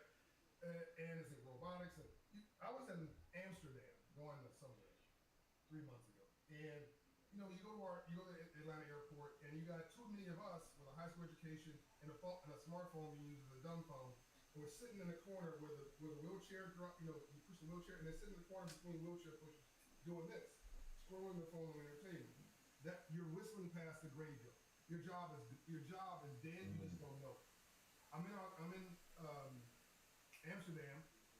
Come right next to me, a human voice. Excuse me. I turn around. There's nobody there. I look down. It's a wheelchair. The wheelchair comes past me. It just drops somebody off at the gate. Comes back to the self parking area for automated wheelchairs. Pulls itself in and waits for the next person and says, "Can I help you? What gate would you like to go to?" Damn. No humans. This is now. Within 5 years, by 2030, you're gonna have 300 million virtual humanoid robots, which means you're on the phone with them and you can't tell that it's not to earn your leisure money. You can't tell. And within 20 years, and I think they'll do it faster, you're gonna have 300 million humanoid robots. You hear me? Walking amongst you. 300 million? 300 million humanoid robots. I mean, there's so many directions we can go with this. Like, I probably shouldn't be saying this, but like, there's certain trades, certain human trades that just might go away. I'll let you figure out what I'm saying. I mean, what you're talking about is the urgency. That's kind of the work that we've been doing. I know that's the work that you've been doing, is trying to express the amount of urgency about this time from an investor standpoint, but from an innovation standpoint. I think the root of it, and maybe we can start there, is the education point, right? Like, when we talk about other parts of the world and the educational process around this space, around agentic AI, around artificial intelligence, is far superior to what we're doing here. How do we change that? Like, where do we start with the education part for the youth and obviously for a lot of the adults? Because even the adults our age have no clue. Yeah, They know ChatGPT, that's it. Yeah, so by the way, I'm co-chair of the AI Ethics Council, which I know you know that, but the audience may not, with Sam Altman, who I believe is the Steve Jobs of this generation. For sure. I made sure to put all the HBCU presidents here on that board, along with Dr. King's daughter, Bernice King, and Bash Andrew Young at 93 is on it, by the way. He's Legend. Van Jones is on it. Reid Hoffman is on it. And so we just launched the AILP3 last week in Atlanta with Georgia State University, all the HBCUs, Atlanta Public Schools, Mayor Dickens, really cultivating a pipeline of prosperity of AI talent from kindergarten, so from middle school, high school, and college, precisely because we were talking about, and as best I can tell, it's the only model like that in the country. Press release just issued this morning if you want to read about it. They had 50 kids. I think this will be 500 kids within 2 years, or 5,000 kids, and every city I think will be doing this. Here's the good news. China's good at copying stuff, not at innovating it from scratch. They're great at copying. This is going to be a technology that in the short term, copying is a cheat sheet, which, as you know, so China has moved ahead in that regard. Late last year, they were 4 months behind us, so I'm sure they've caught up. But what's going to happen is you're going to have a disruption of jobs. If you're going to have a 30% efficiency ratio, the first thing's going to happen is costs are going to come out of the capitalist system, free enterprise system. Removal of costs. Nobody knows how to make money. They're figuring out how to reduce costs. That's you and me. But it's not just you and me, not just black people. It's professionals, lawyers, accountants, assurance professionals, anything to be processed, mortgage professionals, it's gone. Now, the problem is that there's a new iteration of jobs coming, but my guess is going to be a 3-year lag between the old jobs and the new plan for new jobs. They should be, by the way, our government shouldn't be destroying the Department of Education. It should be retooling it for financial literacy and AI literacy at scale, like the new Marshall Plan, right? Because that's what happened after World War II, a Marshall Plan, which is a mortgage for a new home, a trade for a new job, as much education you shove down your throat for, at that point, people who were 99% Caucasian coming back from the military, even though we were there, they didn't get the benefits. They need now all of us, our white rural brothers and sisters are in the same spot that we're in. By the way, white professionals are in the same spot that we're in, but we have a creativity. As you know, black folks, when we say something's cool, it's cool in Taipei, it's cool in Taiwan, it's cool in North Korea. When we say it's a dud in Russia. We just need to go from creativity and cool and culture to capitalism and commerce. This is what we have to master now. And then we bring our creativity to this because the playing field is now level. 99% of black folks don't know a thing about AI. But 99% of white folks don't know a thing about AI either. Right? It's mutual opportunity discrimination. And everything, please audience, hear me when I say this. Everything's about to be remade. This chair, AI in chairs, AI in the mic that my brother's using, AI in graphics manufacturing behind you, AI in t-shirt manufacturing, like literally AI in NBA sports, AI in sports, AI, literally everything's gonna be remade. So we have an opportunity on a level playing field to do two things. One, to go into artificial intelligence using our innovation, our creativity, our ability to AI is not going to replace your job. You're going to be replaced by somebody who understands how to control and run AI. If you can control and run AI, and by the way, you don't need a 4-year education for this. You don't need a 2-year education for this. I don't know what's going to be 4-year colleges, a whole other conversation. Yeah. You can do this in a 2-week, no, 4-week, 4 months, certainly 1 year certification. By the way, coding, gone. Like, They gone. don't want to hear it, but yep. Gone, right? We were talking about, and I love, all the coding discussion. I had a coding lab, but AI does it for you. So we, with our creativity and our pulse and our cultural progressiveness, can get on the back end of AI, get skilled in this really quickly, and become thought leaders, cultural leaders, product leaders, brand leaders, post leaders, business leaders. They combine that with the $100 trillion of wealth is going to transfer in the next 10 years. In fact, you've got more people over 65 than under age 18. And those under age 18 look like you and me. And those over 65 are my white brothers and sisters who are all trying to go play golf at the same time. And 15 trillion of that $100 trillion wealth transfer over the next 10 years are businesses. So, am I going too fast? No, you're doing great. You couldn't. So the heritage is going to go, the stocks, the bonds, the cash, the houses, that's going to go to wives, husbands, children, nieces, nephews. They don't want the businesses. Too much work. Yeah. You have $15 trillion worth, please, audience, please hear me. You have $15 trillion worth of stable, successful, nothing wrong with them businesses. They have cash flows. They have real estate. They got client lists. So, and now let's go from high tech now to just, by the way, you can't AI plumbers. What the fuck? You can't AI electrician. Yeah. Right? Yeah. There are trades that we can master that are going to be in an enormous supply. You need 50,000 plumbers a year today. There's a deficit. So that's the same for electricians. So if we take the trades plus we take the trade, we go and buy these businesses. Now here's a low-tech solution. Go to Ubi Island. Go to, I don't know, Tulsa, Oklahoma. It doesn't matter where it is. Find the biggest dentist franchise in Tulsa. I mean, Cincinnati, it doesn't matter where it is. Find the biggest plumbing. You gotta go to Joe's Plumbing. Oh, you can only go to this dentist. They have 3, 6, 8 offices. Go in there, that guy or that lady is 60 years old, 65, hang around, become their friend. They have no place, they've got no succession plan. Buy that business from them. They might do it in part for seller financing.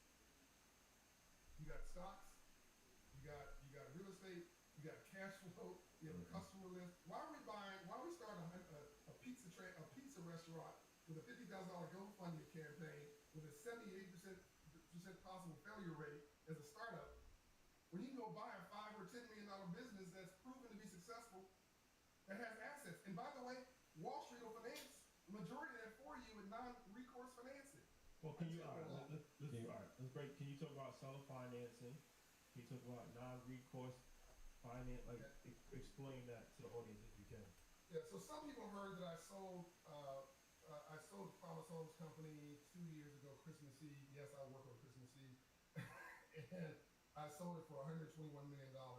And then immediately I became a partner in the new joint venture. I'm trying to get out of that now, but I became a partner in the new joint venture that bought the company. And we got a $200 million facility from Barron's, which is an institutional provider. I'm told it's one of the largest facility, non-entertainment, non-publicly traded in the country. That's non-recourse debt. I didn't guarantee. The $100 million that came after that from Citigroup, non-recourse debt, no guarantee. So once you get to a point where you're doing so if you're buying one small nail salon, it's a personal guarantee. If you're doing a mortgage on your house, it's a personal guarantee. The house that I'm in now, it's in an LLC, but I have to personally guarantee. It's my personal home. So if you're doing something small and boutique, it's personal, you're gonna have to sign a personal guarantee. But if you do something that has institutional pedigree to it, I own 700 homes. Own 700 homes. That's what I'm part of. That was institutional. And as a result of that, I was able to access lower cost institutional debt where they're banking on the cash flows for the business. It's secured by the assets of the enterprise, which was, in this case was the home. All the equity was more than sufficient. So without getting into the details, let's just say I had double the equity for the debt that I was procuring. But even 70% would work in this example we're giving here. And I was selling the company below market rate in this particular example. This would also relate to the dentist office and all the stuff that you're buying from, because you'll probably get, if it's worth $2 million, they'll probably sell it to you for $1.8 million. If it's worth $5 million, and they're going to sell it to you for a multiple of cash flow, multiple of cash flow or multiple of profits. That's how you calculate what it's worth. And if you go to a bank or you go to a Wall Street firm, like a private equity firm or a family office, let me know if I need to break that down. If it's a big enough transaction, 7, 8 figures, mid seven figures, like $5 million, $8 million, $10 million, and you've got a franchise of whatever it is in that city, and it's been going for 5 or 10 years successfully, you can probably access institutional non-recourse debt, which means essentially no personal guarantee. If it goes sideways, they don't come after you personally. For sure. They're not coming after your house. Did I explain that okay? Yes. For the average person listening tonight that may not have those relationships, can you talk about how you talk to us like with the sons or daughters those who are watching? This is how I talk to my son and my daughter. Go ahead. How do you by the way, real quick, Mike Maples, who you wouldn't know that name, he's on my board. He's a venture capitalist, one of the top 20 in the country. He's in Silicon Valley. Do this real quick. His dad worked for Microsoft. So I asked him, how'd you get into this thing? Well, tell me about your family. Oh, my dad worked for Microsoft. What did he do? Oh, he worked with Bill Gates. Well, everybody technically worked for Bill Gates. Well, he ran products. You mean he was the president of products? Yes, I'm doing this real quick. I said, okay, so your dad was like a baller at Microsoft. Yes, Mike Maples Sr. Okay. He had a business. He was 10 years old. He sold candy or whatever it was. And he said, Daddy, I'm selling this company to Joe Blow, to Disney. I'm selling this company to Disney. Aren't you excited? And the father said, I'm very disappointed in you. We don't do that in our household. We don't think like that in this household. I didn't raise you to build a company to sell to Disney. I raised you to build a company to buy Disney. So, this is how we should be talking to our children. Yeah. This is how we should be talking to our mates, our friends, our partners, with a level of sophistication and helping people to bring their frequency elevate. To elevate, because we can do it. Where the rules are published and the playing field is level, we kill it, which is why I love what you guys do. You got to go from the streets to the suites in this conversation. So, so now I will translate though. You said you're about to say, talk to me, talk to the audience like I would talk to my son, daughter, nephew about what? About how to build these institutional relationships if they don't have them. First thing you gotta do is get your credit score up to 700, otherwise you can't even. It's like somebody going to lunch with you and saying they want to do a $5 million deal, but they can't pay for a $50 lunch. I can't tell you how many times I've had broke people come to me talking about they have a $5 million or $5 billion line of credit from China or Russia or someplace they get try. I'm like, come on, knock this stuff off. I said, if you had a $5 billion or $500 million line of credit, do you really think that you'd be talking to me at lunch? Don't you think that JP Morgan Chase would have that? Don't you think that Wells Fargo would have that? KKR would have that? Some investment banker would get that deal. Why are you so special? If this is a scam, right? Yeah. So, and then around it. So, first of all, get your credit score up. So you actually can walk the talk. You can't do a $50,000 deal. Don't be trying to talk about a $5 million deal. Knock it off. So get your credit score up to 700. The average credit score for black folks is 620 across the country. I've done that through our Hope Financial Wellness Index. Put your zip code in, I'll tell you your credit score wherever you live. Get your credit score up, get your vibration up. Don't go to the local bank branch. Find a regional credit officer for the bank. Don't go to a money center bank. Go to a regional bank or community bank that has $1 billion, $2 billion in assets, $5 billion in assets. But you can still get to the chief credit officer. You still get to the chief lending officer. Mm-hmm. If you're gonna get a no, why don't you want to get a no from the branch manager? No disrespect intended from the branch manager. If I'm gonna get a no, I want a no from a boss. So I'm gonna go find. We're great at storytelling. Go find who the chief lending officer, chief credit officer is. These people who make credit decisions at a mid-sized bank. Mid-size is something with a B on top of it, billion in assets. It's not very big for a bank, but you can still access these people. Their email is on their website in most cases. Send them an email. Don't be crazy. Send an email. Hey, I'd like to buy the business in town. I've read your resume, your background. You seem like a very interesting person. I'd love to meet you. Here's a little bit about me. We're great storytellers. Most people will give you 15 minutes. So either do it virtually, do it in person. Build a report. Don't go in there and ask for a transaction. Don't go in there bragging about yourself. Don't go in there with your hand. Go in there and find something personal about that person. Look at the photos behind their desk. Ask them about their wife, their husband, about them. No one asks them about them. Build a personal rapport, a warmth. And before the end of that meeting, that person will say, hey, by the way, this has been a great meeting. What were you here for? What do you need? What do you need? Now, the door is open. And you say, well, actually, thanks for asking. I really enjoyed meeting you. By the way, you got to be authentic about this. I really enjoyed meeting you.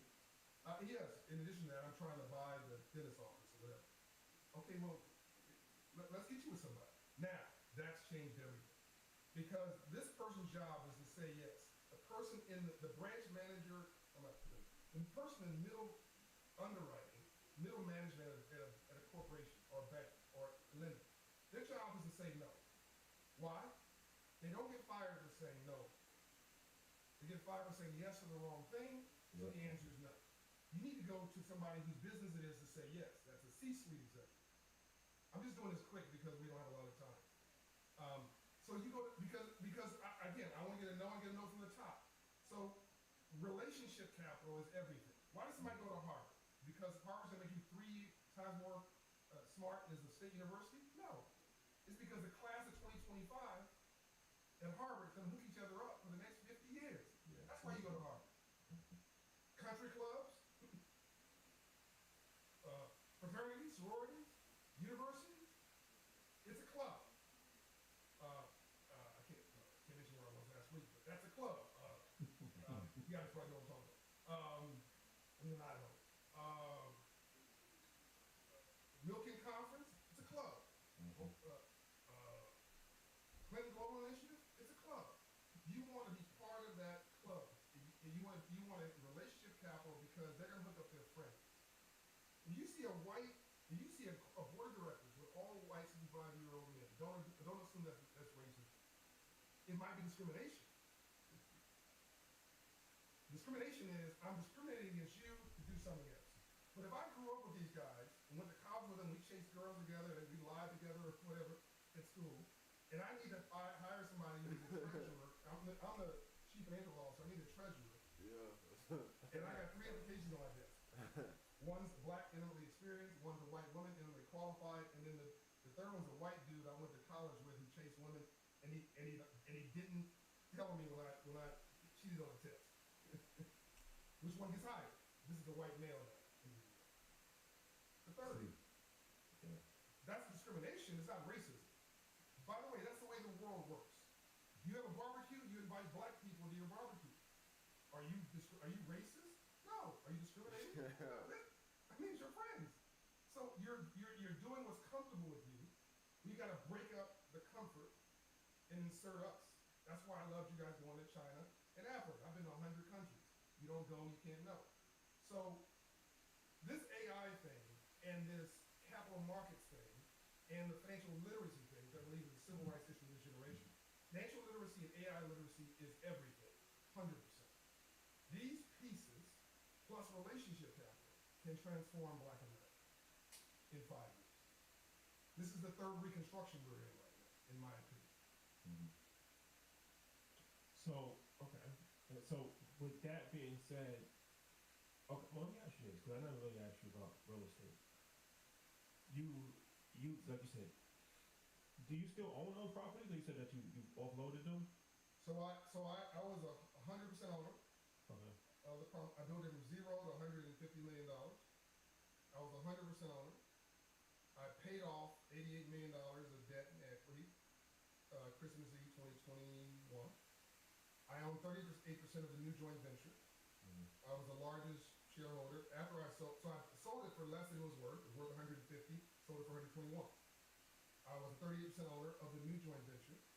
But I realized very quickly, I'm a control freak, I didn't have control of the new entity, and so I was chairman or whatever. I resigned as chairman, and graciously, and I decided to let them do their thing because that's just not the way. A camel's a horse designed by committee, and I don't do committees very well, and I have a very distinct view of how I want to do something. So God bless them and wish them well, and I have an interest in their success, right, if they succeed. But I no longer control the enterprise. By the way, businesses are meant to be grown And so, sold. yeah. You want a liquidity moment. You want to monetize it, right? So I did that, and I what they call clip my coupon on Wall Street, right? And I did that $100 million plus deal, $200 million in finance, blah blah blah. So I'm still but now what's called an LP. You guys know I'm a limited partner. I'm no longer the general partner. So I got to go along with whatever happens, but it's not personal. By the way, how can I be mad? I sold the company. I made it. I built it. I succeeded. I fulfilled my mission. In phase one, I sold. So now I'm gonna go do something else. I can't announce it yet, but I can tell you that what will happen next will start larger than what I finished Promise Homes. So and this will be institutional. This was boutique. So I started a small business essentially. Got it to a point where I really couldn't grow it anymore by myself. And now I'm going to do something that's institutional in nature that will allow me to hopefully get to $1 billion of assets pretty quickly and help more of our people. And one of the reasons I love what I was doing at Promise Homes when I controlled it was 50% of the vendors were Black, brown, and women. So I mean, I got to do plumbing, heating, landscaping, roofing, lighting, painting. I got to do that anyway. But if I'm a person of color, guess what? I'll be more sensitive to. Right? People of color. But if you're white and you're in this is not a racist comment. If you're Caucasian and you don't know any Black people and you own this and you're on Wall Street, you're behind a computer screen, you got no context or sense of responsibility about the community. You're trying to get your. Yeah. There you go. What he just said. Right? See, he just ended my sentence. Because it's just common sense, right? So I had to learn to take emotions and personal out of business. That was a big lesson. It's not personal. Capitalism is a gladiator sport. And it's not like we did this and failed, gentlemen. No one ever gave us a memo. That was my 4th or 5th book. No one ever gave us a memo on how this stuff works. This is what gets me so excited about what you're doing and what I'm trying to do. And what I think is a new movement from the streets to the suites, from civil rights to civil rights, is I think this is now our time to, I would say something controversial here, finally give Black people a Black Jewish business plan. I've been watching you for a long time, brother, but it feels like the last 2 years, like you're on a mission to get these lessons out. I want to ask what's driving you, and I also see that bookshelf behind you. What are like 5 books that have had the most impact on you that you can share with our audience tonight? Well, you know this. I mentioned my own books. Of course. Yeah. So, Financial Literacy for All, is trading, not black, just economics. That means we can succeed on the main stage. Look, may surprise you, the books I'm going to recommend. The Road Less Traveled by Scott Peck. That's 40 years old. Mere Christianity by C.S. Lewis. That's 1940s. The Seven Spiritual Laws of Success by Deepak Chopra. That was on Very good one. Yeah, 70 pages. Everybody can read it. You can read it like that. Or listen to it. The People of the Power of Now, I believe it's called, by Eckhart Tolle. Oh, yeah. Don't listen to it; it'll drive you crazy. You want to shoot him. But read it. It's a big book, but it's worth the read. So none of these are money. None of these are business books. So we're not human beings having a spiritual experience. We're spiritual beings having a human experience. Mm-hmm. The word capital comes from the Latin root word capitas, knowledge in the head. Books. What did Chris Rock say? Bring on the pain. You want to make sure that you don't get robbed? Put your money in your books. Because some folks don't read. Don't want to say what he said. Right? Nobody's going to go in there and steal your books. Right? They'll steal your teaching, not your books. Put your money and your jewelry in a book. Carve out the book. Put your stuff in the book. No one will ever touch it. No one's ever touched these books. I just believe that we're looking for love in all the wrong places. If you're looking at banking, it's a trust business, not a money business. You're looking at the word credit, it comes from the Latin root word credito, which means credibility. And capital comes from capitas, knowledge in the head. So here you go. Capital, knowledge, credit, credibility, banking, trust. So why are we obsessing about, I want to get this bag, I want to get this dollar, I want to get this cash, I want to get this, that short term, all it is trading, all money is, all currency is Bitcoin, it don't matter. You're just trading forms of payment. I could write a check on your t-shirt with a routing number and the checking account number and my signature and take that t-shirt to the bank and challenge them not to cash it. But you build wealth in your sleep, which includes knowledge. Stock, bonds, home ownership, real estate, businesses that compound. You make money during the day, it's called making a living. You build wealth in your sleep. So I'm on a tear now because I think that we're at a tipping point. Mm-hmm. And we've already missed one mark. I think Reconstruction started the third one, 2020. It was pandemic, which caused everybody to slow down and look at TV. George Floyd's murder, without the pandemic, folks would not be looking at George Floyd getting murdered on TV. That was God's news. So then came a 400-year-old social justice reckoning of Black America. $100 billion flowed from corporate America to Black people. I don't think we were ready. We missed the mark. Well, why do you say we weren't ready? Because we didn't have a business plan, we didn't have a strategic plan. Infrastructure. We didn't have the infrastructure. Yeah. We didn't have the credit. We didn't have the access. We didn't know who to call. We knew who to protest. We didn't know who to partner with.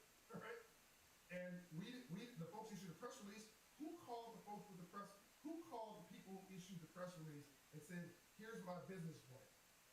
I'm talking to these people. I'm telling you, they got a free. They got a free whatever. They issued the press release, and no one ever called, most of them, with a solution. Now, charity was a very small part of that. A lot of that was mortgages, business loans, things like that. And I already told you the average credit score for Black people is 620. It's the lowest of the country. So is somebody being racist when they don't give you credit, or are they just making a good credit decision if you're a 500 credit score? I'm not giving you a loan at 500 credit score. I love you. Well, will you have to address the systemic issues, like, because I don't want them to, the systemic pressures that have caused that though, as well. Which thing? Which thing we're talking about? The credit. Yeah, without question. I already said racism is real. Look, redlining was real. That was the FHA. We didn't get the GI Bill. We didn't get the Homestead Act. That was 270 million acres, 10% of all American land. I'm not denying the story. I'm saying today, if your credit score is 500, you don't pay your bill. Straight up.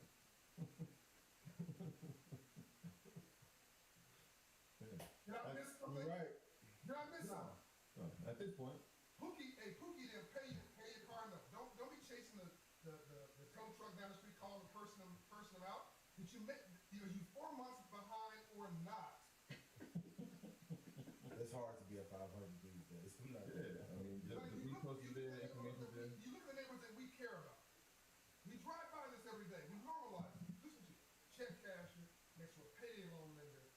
to a rent-to-own store, next to a title lender, next to a liquor store, next to a pawn shop.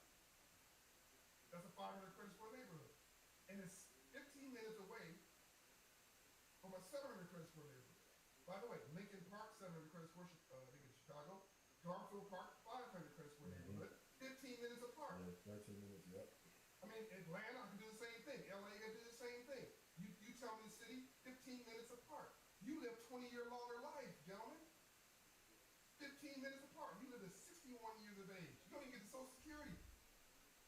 In the hood, D-A-H-O-O-D. Not to be confused. Huh? I said not to be confused with lever. You live to 81 years of age, 15 minutes away. Because it's not about the credit score, it's the trending indicators of hope, well-being, belief, confidence, joy, optimism. Whether you believe you can or whether you believe you can't, you're right.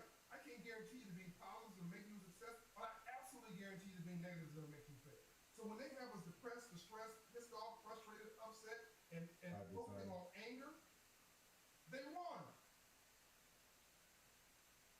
So yeah, racism is real. But did you pay the car note or not? Yeah. Right? Am I missing something? You're right.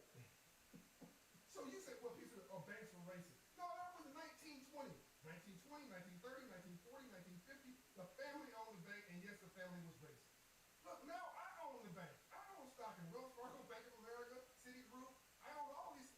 These are publicly traded companies. You know what they want? They want loans to pay back. They don't care what color you are unless you produce some gold.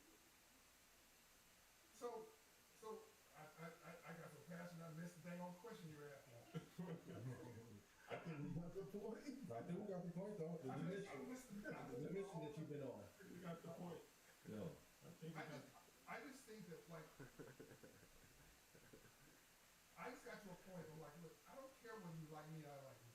I rather you respect me and learn to like me than like me and never respect me. I would feel horrible if I didn't give everything I could to try to make sure we didn't miss this next moment. Look, when I say we missed the moment, I tell you half the story. One of the worst things that this administration is doing, in my opinion, economically, is this tariff strategy and the immigration strategy. You're gonna see a lowering of GDP. It's not my opinion, it's math. Yep. Right? I think they're winning the battle and losing the war. Conversely, I think that Democrats saying defund the police was stupid. If my mother is getting knocked over the head on the south side of Chicago, you know who I'm calling? The police. Well, I think the defund the police thing, to play God's advocate here, I think that was to say, like, we've militarized our police to a point where we spend more money on policing than any country in the world, right? Like, the police they're okay. Let's spend some money on community centers. Let's spend some money on prevention as opposed to reaction. I can't believe I'm saying this to you because you're a marketing genius. I can't believe I'm saying this to you. But half a success in life is marketing and messaging. That's a fact. So the only problem with what you just said is that you're rational.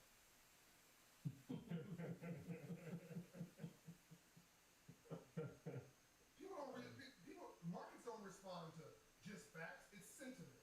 Yeah. That's a You fact. guys talk about that before I got on the show. It's sentiment.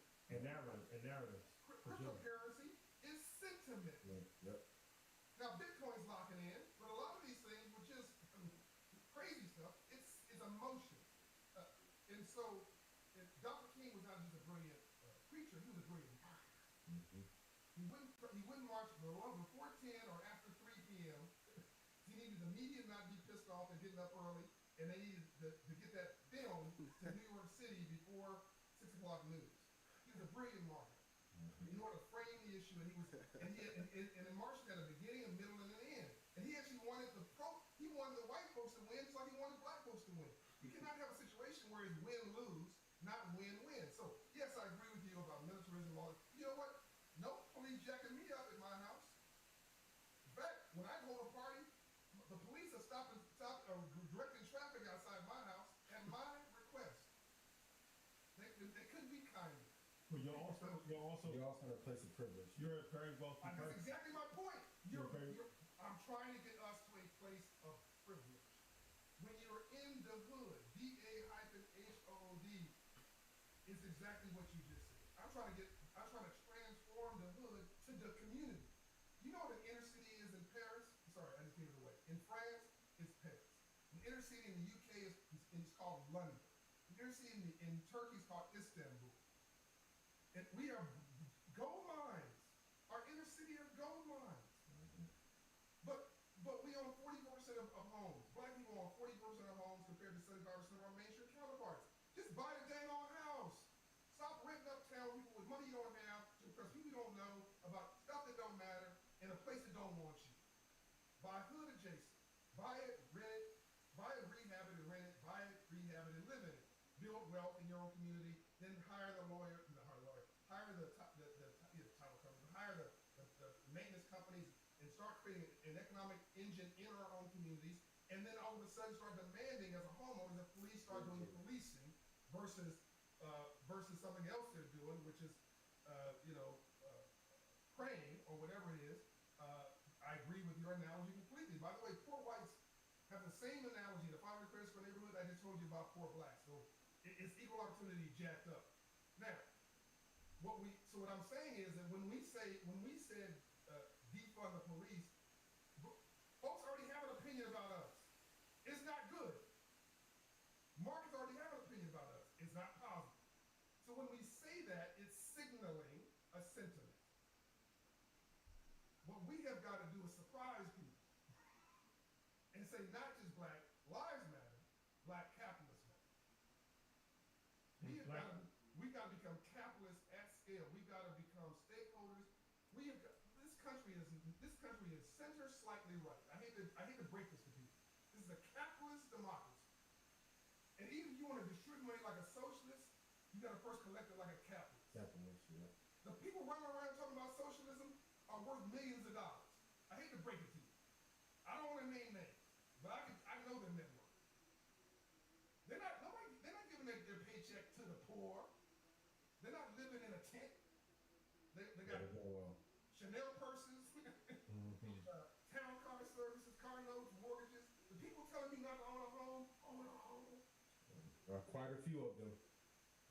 So I got to a point where I'm like, I'm gonna tell the truth. Like it, don't like it, I don't really care. I'm a free agent. Well, let's talk about that before you leave, because we do need to create more entrepreneurs, and definitely appreciate you coming on. But InvestFest 2025, a few weeks away, and we met in New York. Actually, was in New York at the time then, and I was saying that definitely need you this year for InvestFest, and you kind of said like, okay, I'll come if you need me, but I want it to be impactful. I'm paraphrasing, not just like sit on a panel and have a fireside chat. So we thought about something that we thought was impactful, and we got it to your team. So and you guys like that idea. So what we're gonna do at InvestFest, this is the first time we're announcing, is that you have a it's like a mentorship program that's valued at $25,000, I believe, correct? And it comes with 8 weeks small business development training. It comes with one-on-one financial coaching. It comes with access to a masterclass webinar. It comes with access to capital. It comes with mentorship. It comes with business plan development, Shopify, e-commerce platform, and tech support. So pretty much it's like a business incubator of sorts, right? To get an entrepreneur, to get a business to that next level. And like I said, the value is $25,000. I think it's probably even worth more than that if it was on just the free market.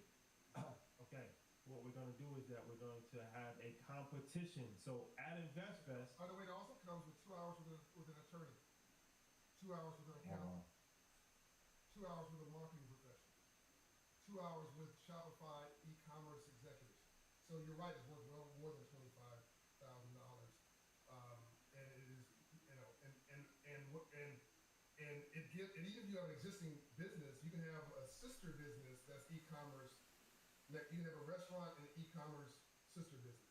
You can have a nail salon and e-commerce sister, a barbershop, an e-commerce partner business that is online 24 hours a day.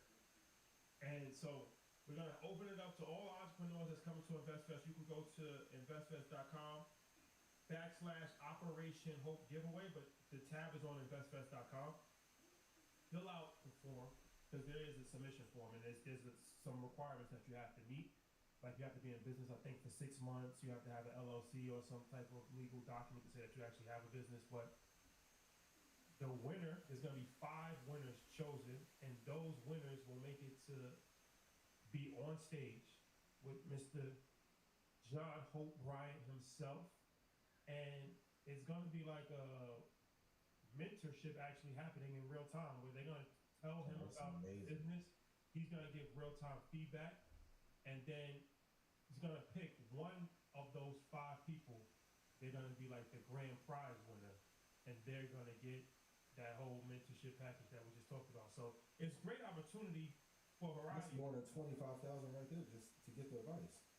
Right, exactly. On stage, and that, I thought it was great because a lot of times people say like, okay, how can I actually meet people? How can I connect with the person I'm trying to connect? So at the very least, 5 people will be on stage, and that's a connection right there. And then you're getting real time feedback. Like I said, he's gonna hear your business, hear your pain points, give you real time feedback in the moment, and then it's gonna be fun too because you got thousands of people in the crowd also. So I'm sure the crowd will probably be engaged.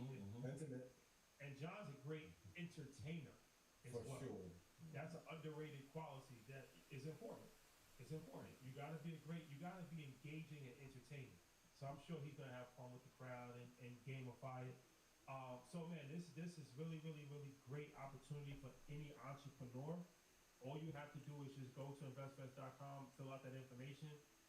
I don't know why you would not at the very least apply. It doesn't cost any money to apply. If you're going to InvestFest and you have a business, even if you're a vendor at InvestFest, you should be applying to this. This is something that is very, very, very helpful and beneficial.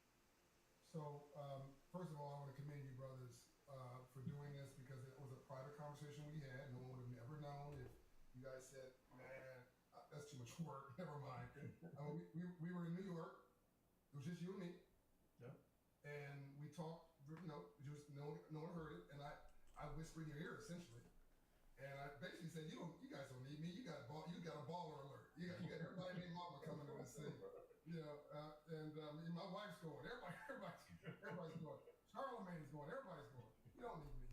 And you pushed. And you said, no, we really want this to be special. And I really commend you for not just wanting to be PhD, but PhD too. And wanting to deliver substance to people. And so you designed this, and me and my team are honored to deliver with you this content. Let me say, this 1MBB program, 1 Million Black Business Initiative, which is backed by $190 million from Shopify, Relationship Capital. That's a story in and of itself, how that came about. But it's real.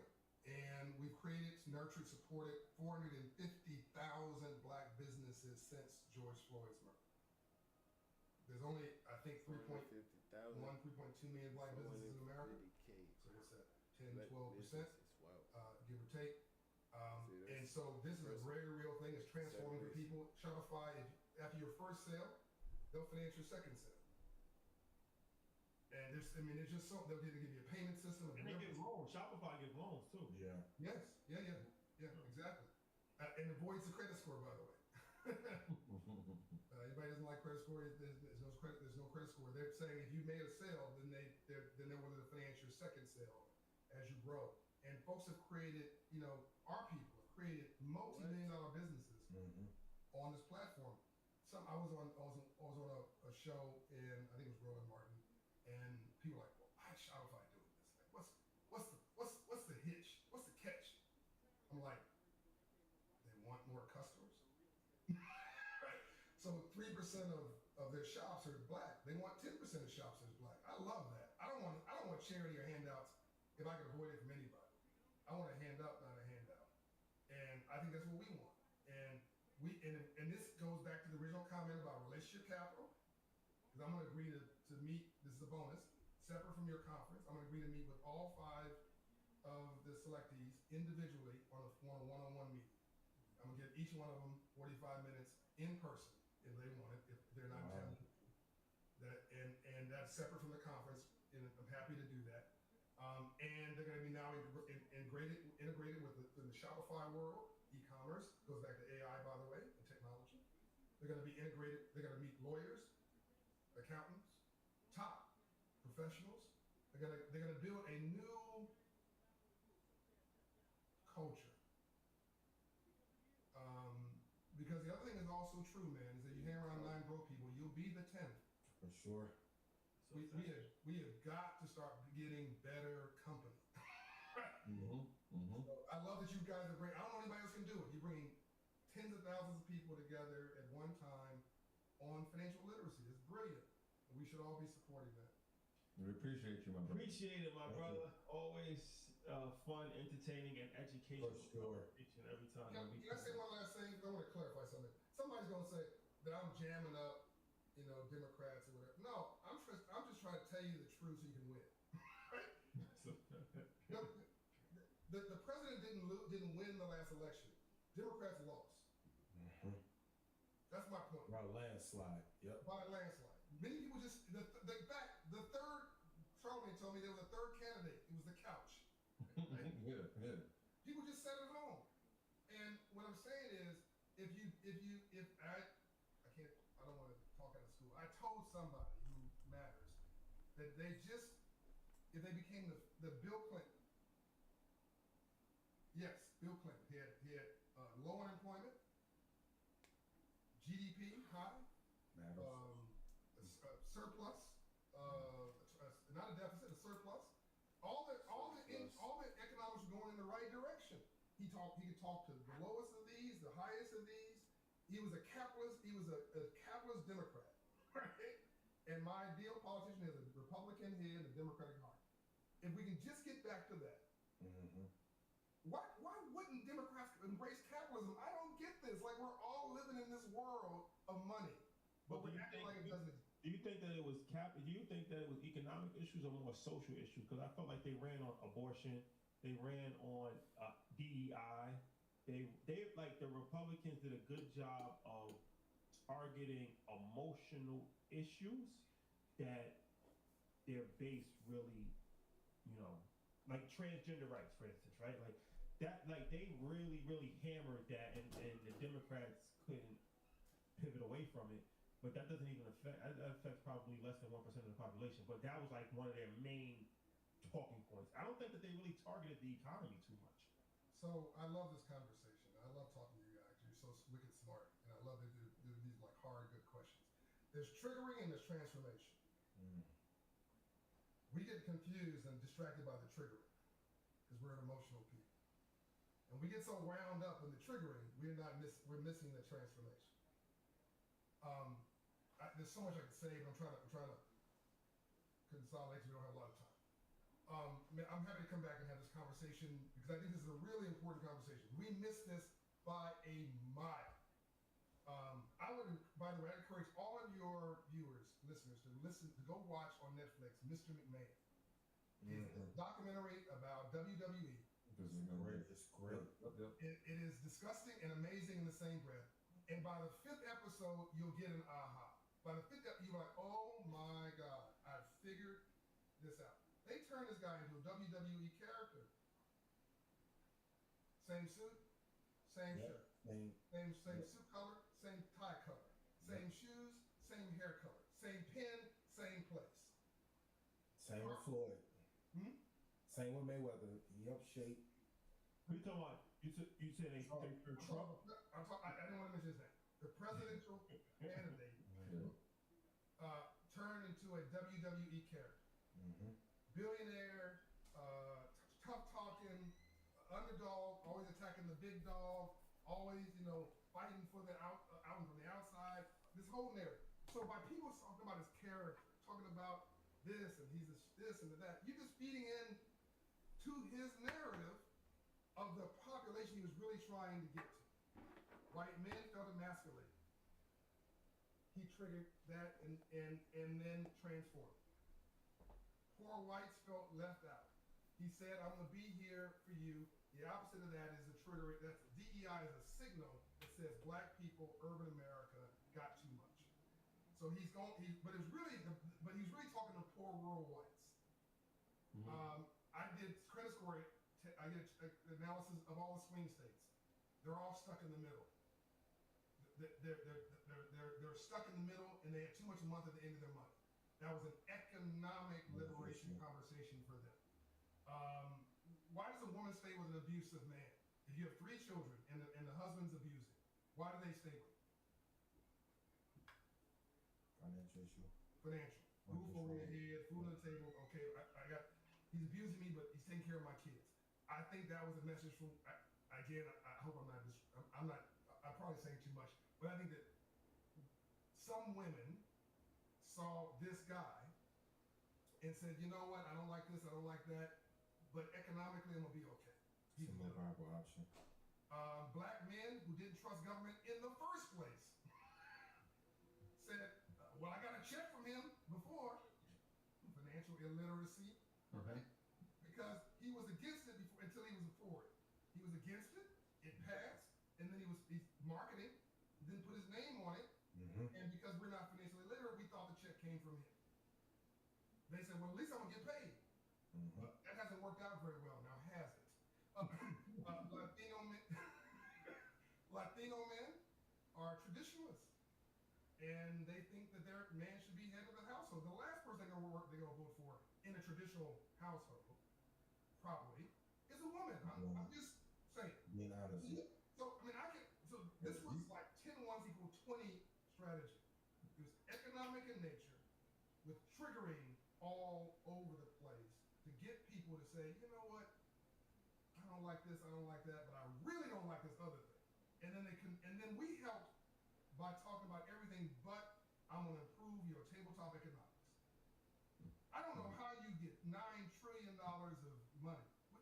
America's never had $1 trillion of aid, no country has ever had $1 trillion of stimulus. No country has ever had a T in front of it, gentlemen, of stimulus in the history of the world. We had, what, 6, 7, 8, 9 trillion? Since the pandemic, that was a Democratic administration. How do you screw that up? It's hard to do. You had an infrastructure bill that built roads, and you could put people with a high school education to work. Black and brown, urban, and white rural. Why did that wait? I haven't seen one announcement. I didn't see one announcement about a bridge, a road, a project. I mean, we're just horrible marketers. Not we. I'm an independent. I just think that they were horrible marketers. Like, just horrible. Wrong issues. And were horrible on messaging. You left out the 13 million people that elected the couch as well. Repeat that? I said you left out the 13 million people that elected the couch. That part. Who voted in the last election? Exactly. Look, I like math, but doesn't have an opinion. I had an opinion about how this was going to turn out. I tried to give some advice. They listened until they didn't. And it didn't turn out so well. And I think that this is all economic. I think that this, at the end of the day, people want to, it's about the economy. One of the presidents said it's the economy, stupid. I think it was election. So yes, you're not wrong in the triggering points, but I think you're living in the biggest reality TV show in the history of the world, and we're all extras. That's a Charlemagne quote. Well, my brother, thank you for coming. I appreciate it. Appreciate you. Thank you. Yeah, get that fly Yeah, we don't. Man, nigga, I'm eyeballing that. Making a blowtorch. Exactly. But he hasn't got me off my game. I'm Locked in. Yeah, keep John safe. I hope this has been useful. No, for sure. But look, we gotta save our country, man. We need each other, and everybody needs us to succeed, and we need for them to succeed. I need white men to succeed. We need everybody in this game. We just want our share of it. We want to participate, and the world needs us to participate. I think God needs us. We're the pulse of decency in the world. That's a fact. Yeah. Amen. Always have been. Appreciate you, my brother. All right. Thank you. Right. Talk to you soon. All right. Okay. Wow. Spirited conversation. Absolutely. Yes. Never a dull moment. John Hope Bryant. Always a pleasure when you get a chance to talk to John Hope Bryant. For sure. Take advantage of that opportunity. Like I The said, giveaway is amazing. yes, for sure. Anybody that has an InvestFest ticket, you're free to apply. Go to investfest.com and hit the link for the John Hope Bryant giveaway, Operation Hope giveaway. Mm-hmm. And as I said, it's gonna be 5 people chosen, and they're gonna go on stage with him at InvestFest live. Tell him about your business. He's gonna give you real time feedback, and then he's gonna pick one of those people to actually be the grand prize winner. And the grand prize winner gets the $25,000 mentorship package, which includes one-on-one financial coaching, access to capital, mentorship, business plan development, access to the masterclass webinar, 8-week small business development training, access to self-placed online business learning management system, Shopify, e-commerce platform, and tech support. I mean, the whole nine. It's going to throw everything at you as far as if you can't be successful with that, it's just not going to happen. And if y'all see me on stage, I apply. Small. Every large business started as a small one. Sure. Vendors can apply also, but I think that the prime audience. You're already there. You already have a business. Why wouldn't you want a 10 exit? so we, You know, I mean, 45 minutes with him is doing a lot for y'all, man. We got the pitch competition Mm-hmm. with, and this is all stuff that we've taken ourselves out of, by the way. For all of you YouTubians that always like to have something to say. The pitch competition with Paul Judge proven in the space. This John Hope Bryant, his team is going to run this $25,000 mentorship program, and he said he's going to give everybody a one-on-one even after investment. That's amazing. Proven in the space. We got some other stuff. Bevel, Mm-hmm. They'll be back this year. $25,000 to a vendor. Yep. They're gonna pick a vendor in the vendor marketplace, give them $25,000 for their business. Make a review video about that. Please. Please do that. That'd be great. Sponsor by Bevel. We may be able to get you a sponsor for the AdSense boost. Yeah. Yeah. Just make sure you tell them that. Make sure you tell them that. Yeah. Shout out to John for being fearless and not. He said some things, right? Yeah, edit point. Got the Yeah, cut here. What is it? Control V? What's the cut part? Capture that. Immediately. What? I think we went overtime. We definitely did. We definitely did, man. Shout out to y'all rocking with us. Stand up. Appreciate that. Stand. Stay tuned. Blackout. Yeah. Hold on, before that. And what could they learn from the way? Because him, Budget needs to. It's a few who have that. They don't even almost need the question. What can they take from that when networking at InvestFest or the pitch competition? I think he started it by saying, "I'm always ready." Right before I'm always ready. Yep. He's always ready. He understands. He's a master of his content. He's a master sure. in his space. He Let's talk understands about it. He doesn't. It doesn't matter what the question is. This is his space. He's dedicated his life to it. This is his life's work. And when he speaks, you can feel it. Right? This is a passion for him. This is purpose-driven stuff. And so he's always ready at any moment. And so I would encourage everybody. You never know who you're going to run into. You never know who you're going to see. You never know what moment is going to present itself. For sure. Always be ready. And the good thing about Market Mondays too is that in InvestFest and everything that we do is that's very eclectic group of people. Like, you know, like John's a capitalist. So, you know, when he talks, it's not emotional, it's a capitalistic standpoint, but we might bring somebody like 19 Keys on and they might have some differences. They might have some similarities in some regards as well, right? Or we might bring somebody, you know, it's just like you get different, everybody's not going to think the same way. Yeah.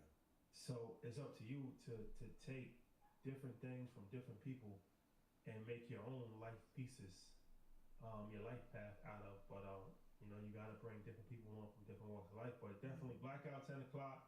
Earn Your Leisure. We got 85 South on 6 o'clock on Thursday. Get your tickets to InvestFest. IanInvest.com. Join Stock Club. No Stock Club Partners Week. That's Yeah. And shout out to the Six. Shout out to Toronto. Shout out to SGA. Shout out to his entire family. I know his pops guys. His camp this week. No group. So they're doing they got a whole weekend that's planned. They got financial literacy. They're doing pro-am games up in the Six. And who knows, man? You never know. Your favorite show might just happen to pop up there.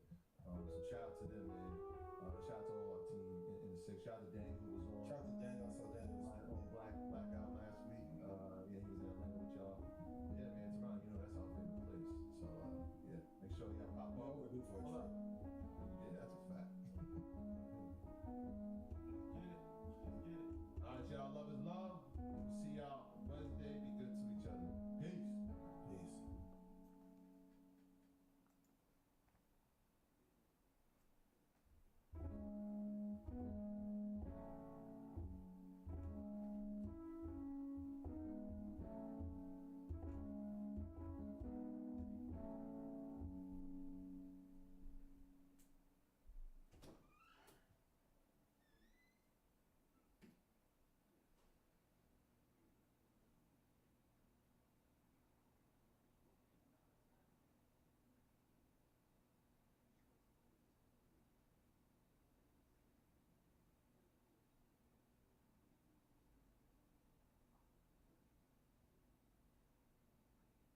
start this. Start my day.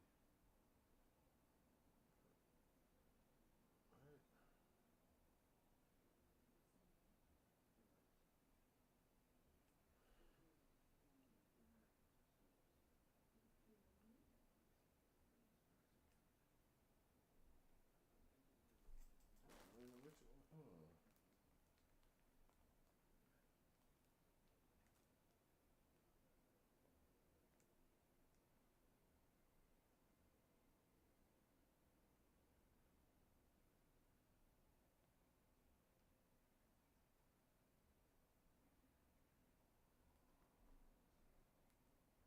I ain't gonna stand. Yeah, that's what I'm gonna do. I'm gonna do.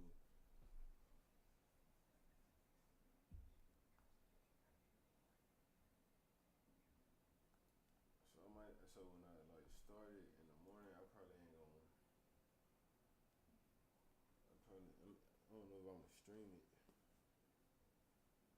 But yeah, I just heard that melody, so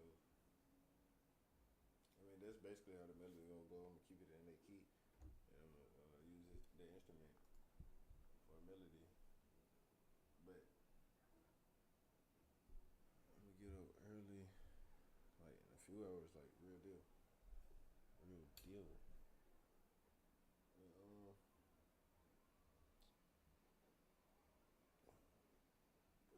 what else I was thinking about doing? I need to automate or schedule some of these posts. See what this later app or buffer app. But yeah, that's what I want to look up. See how to market, how to craft it. Basically, you get me.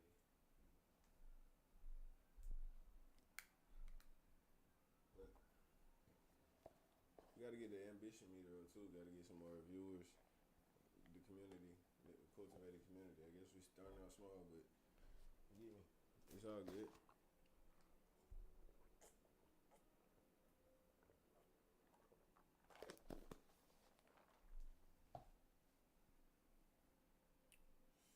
It's all good, my friend. My friend.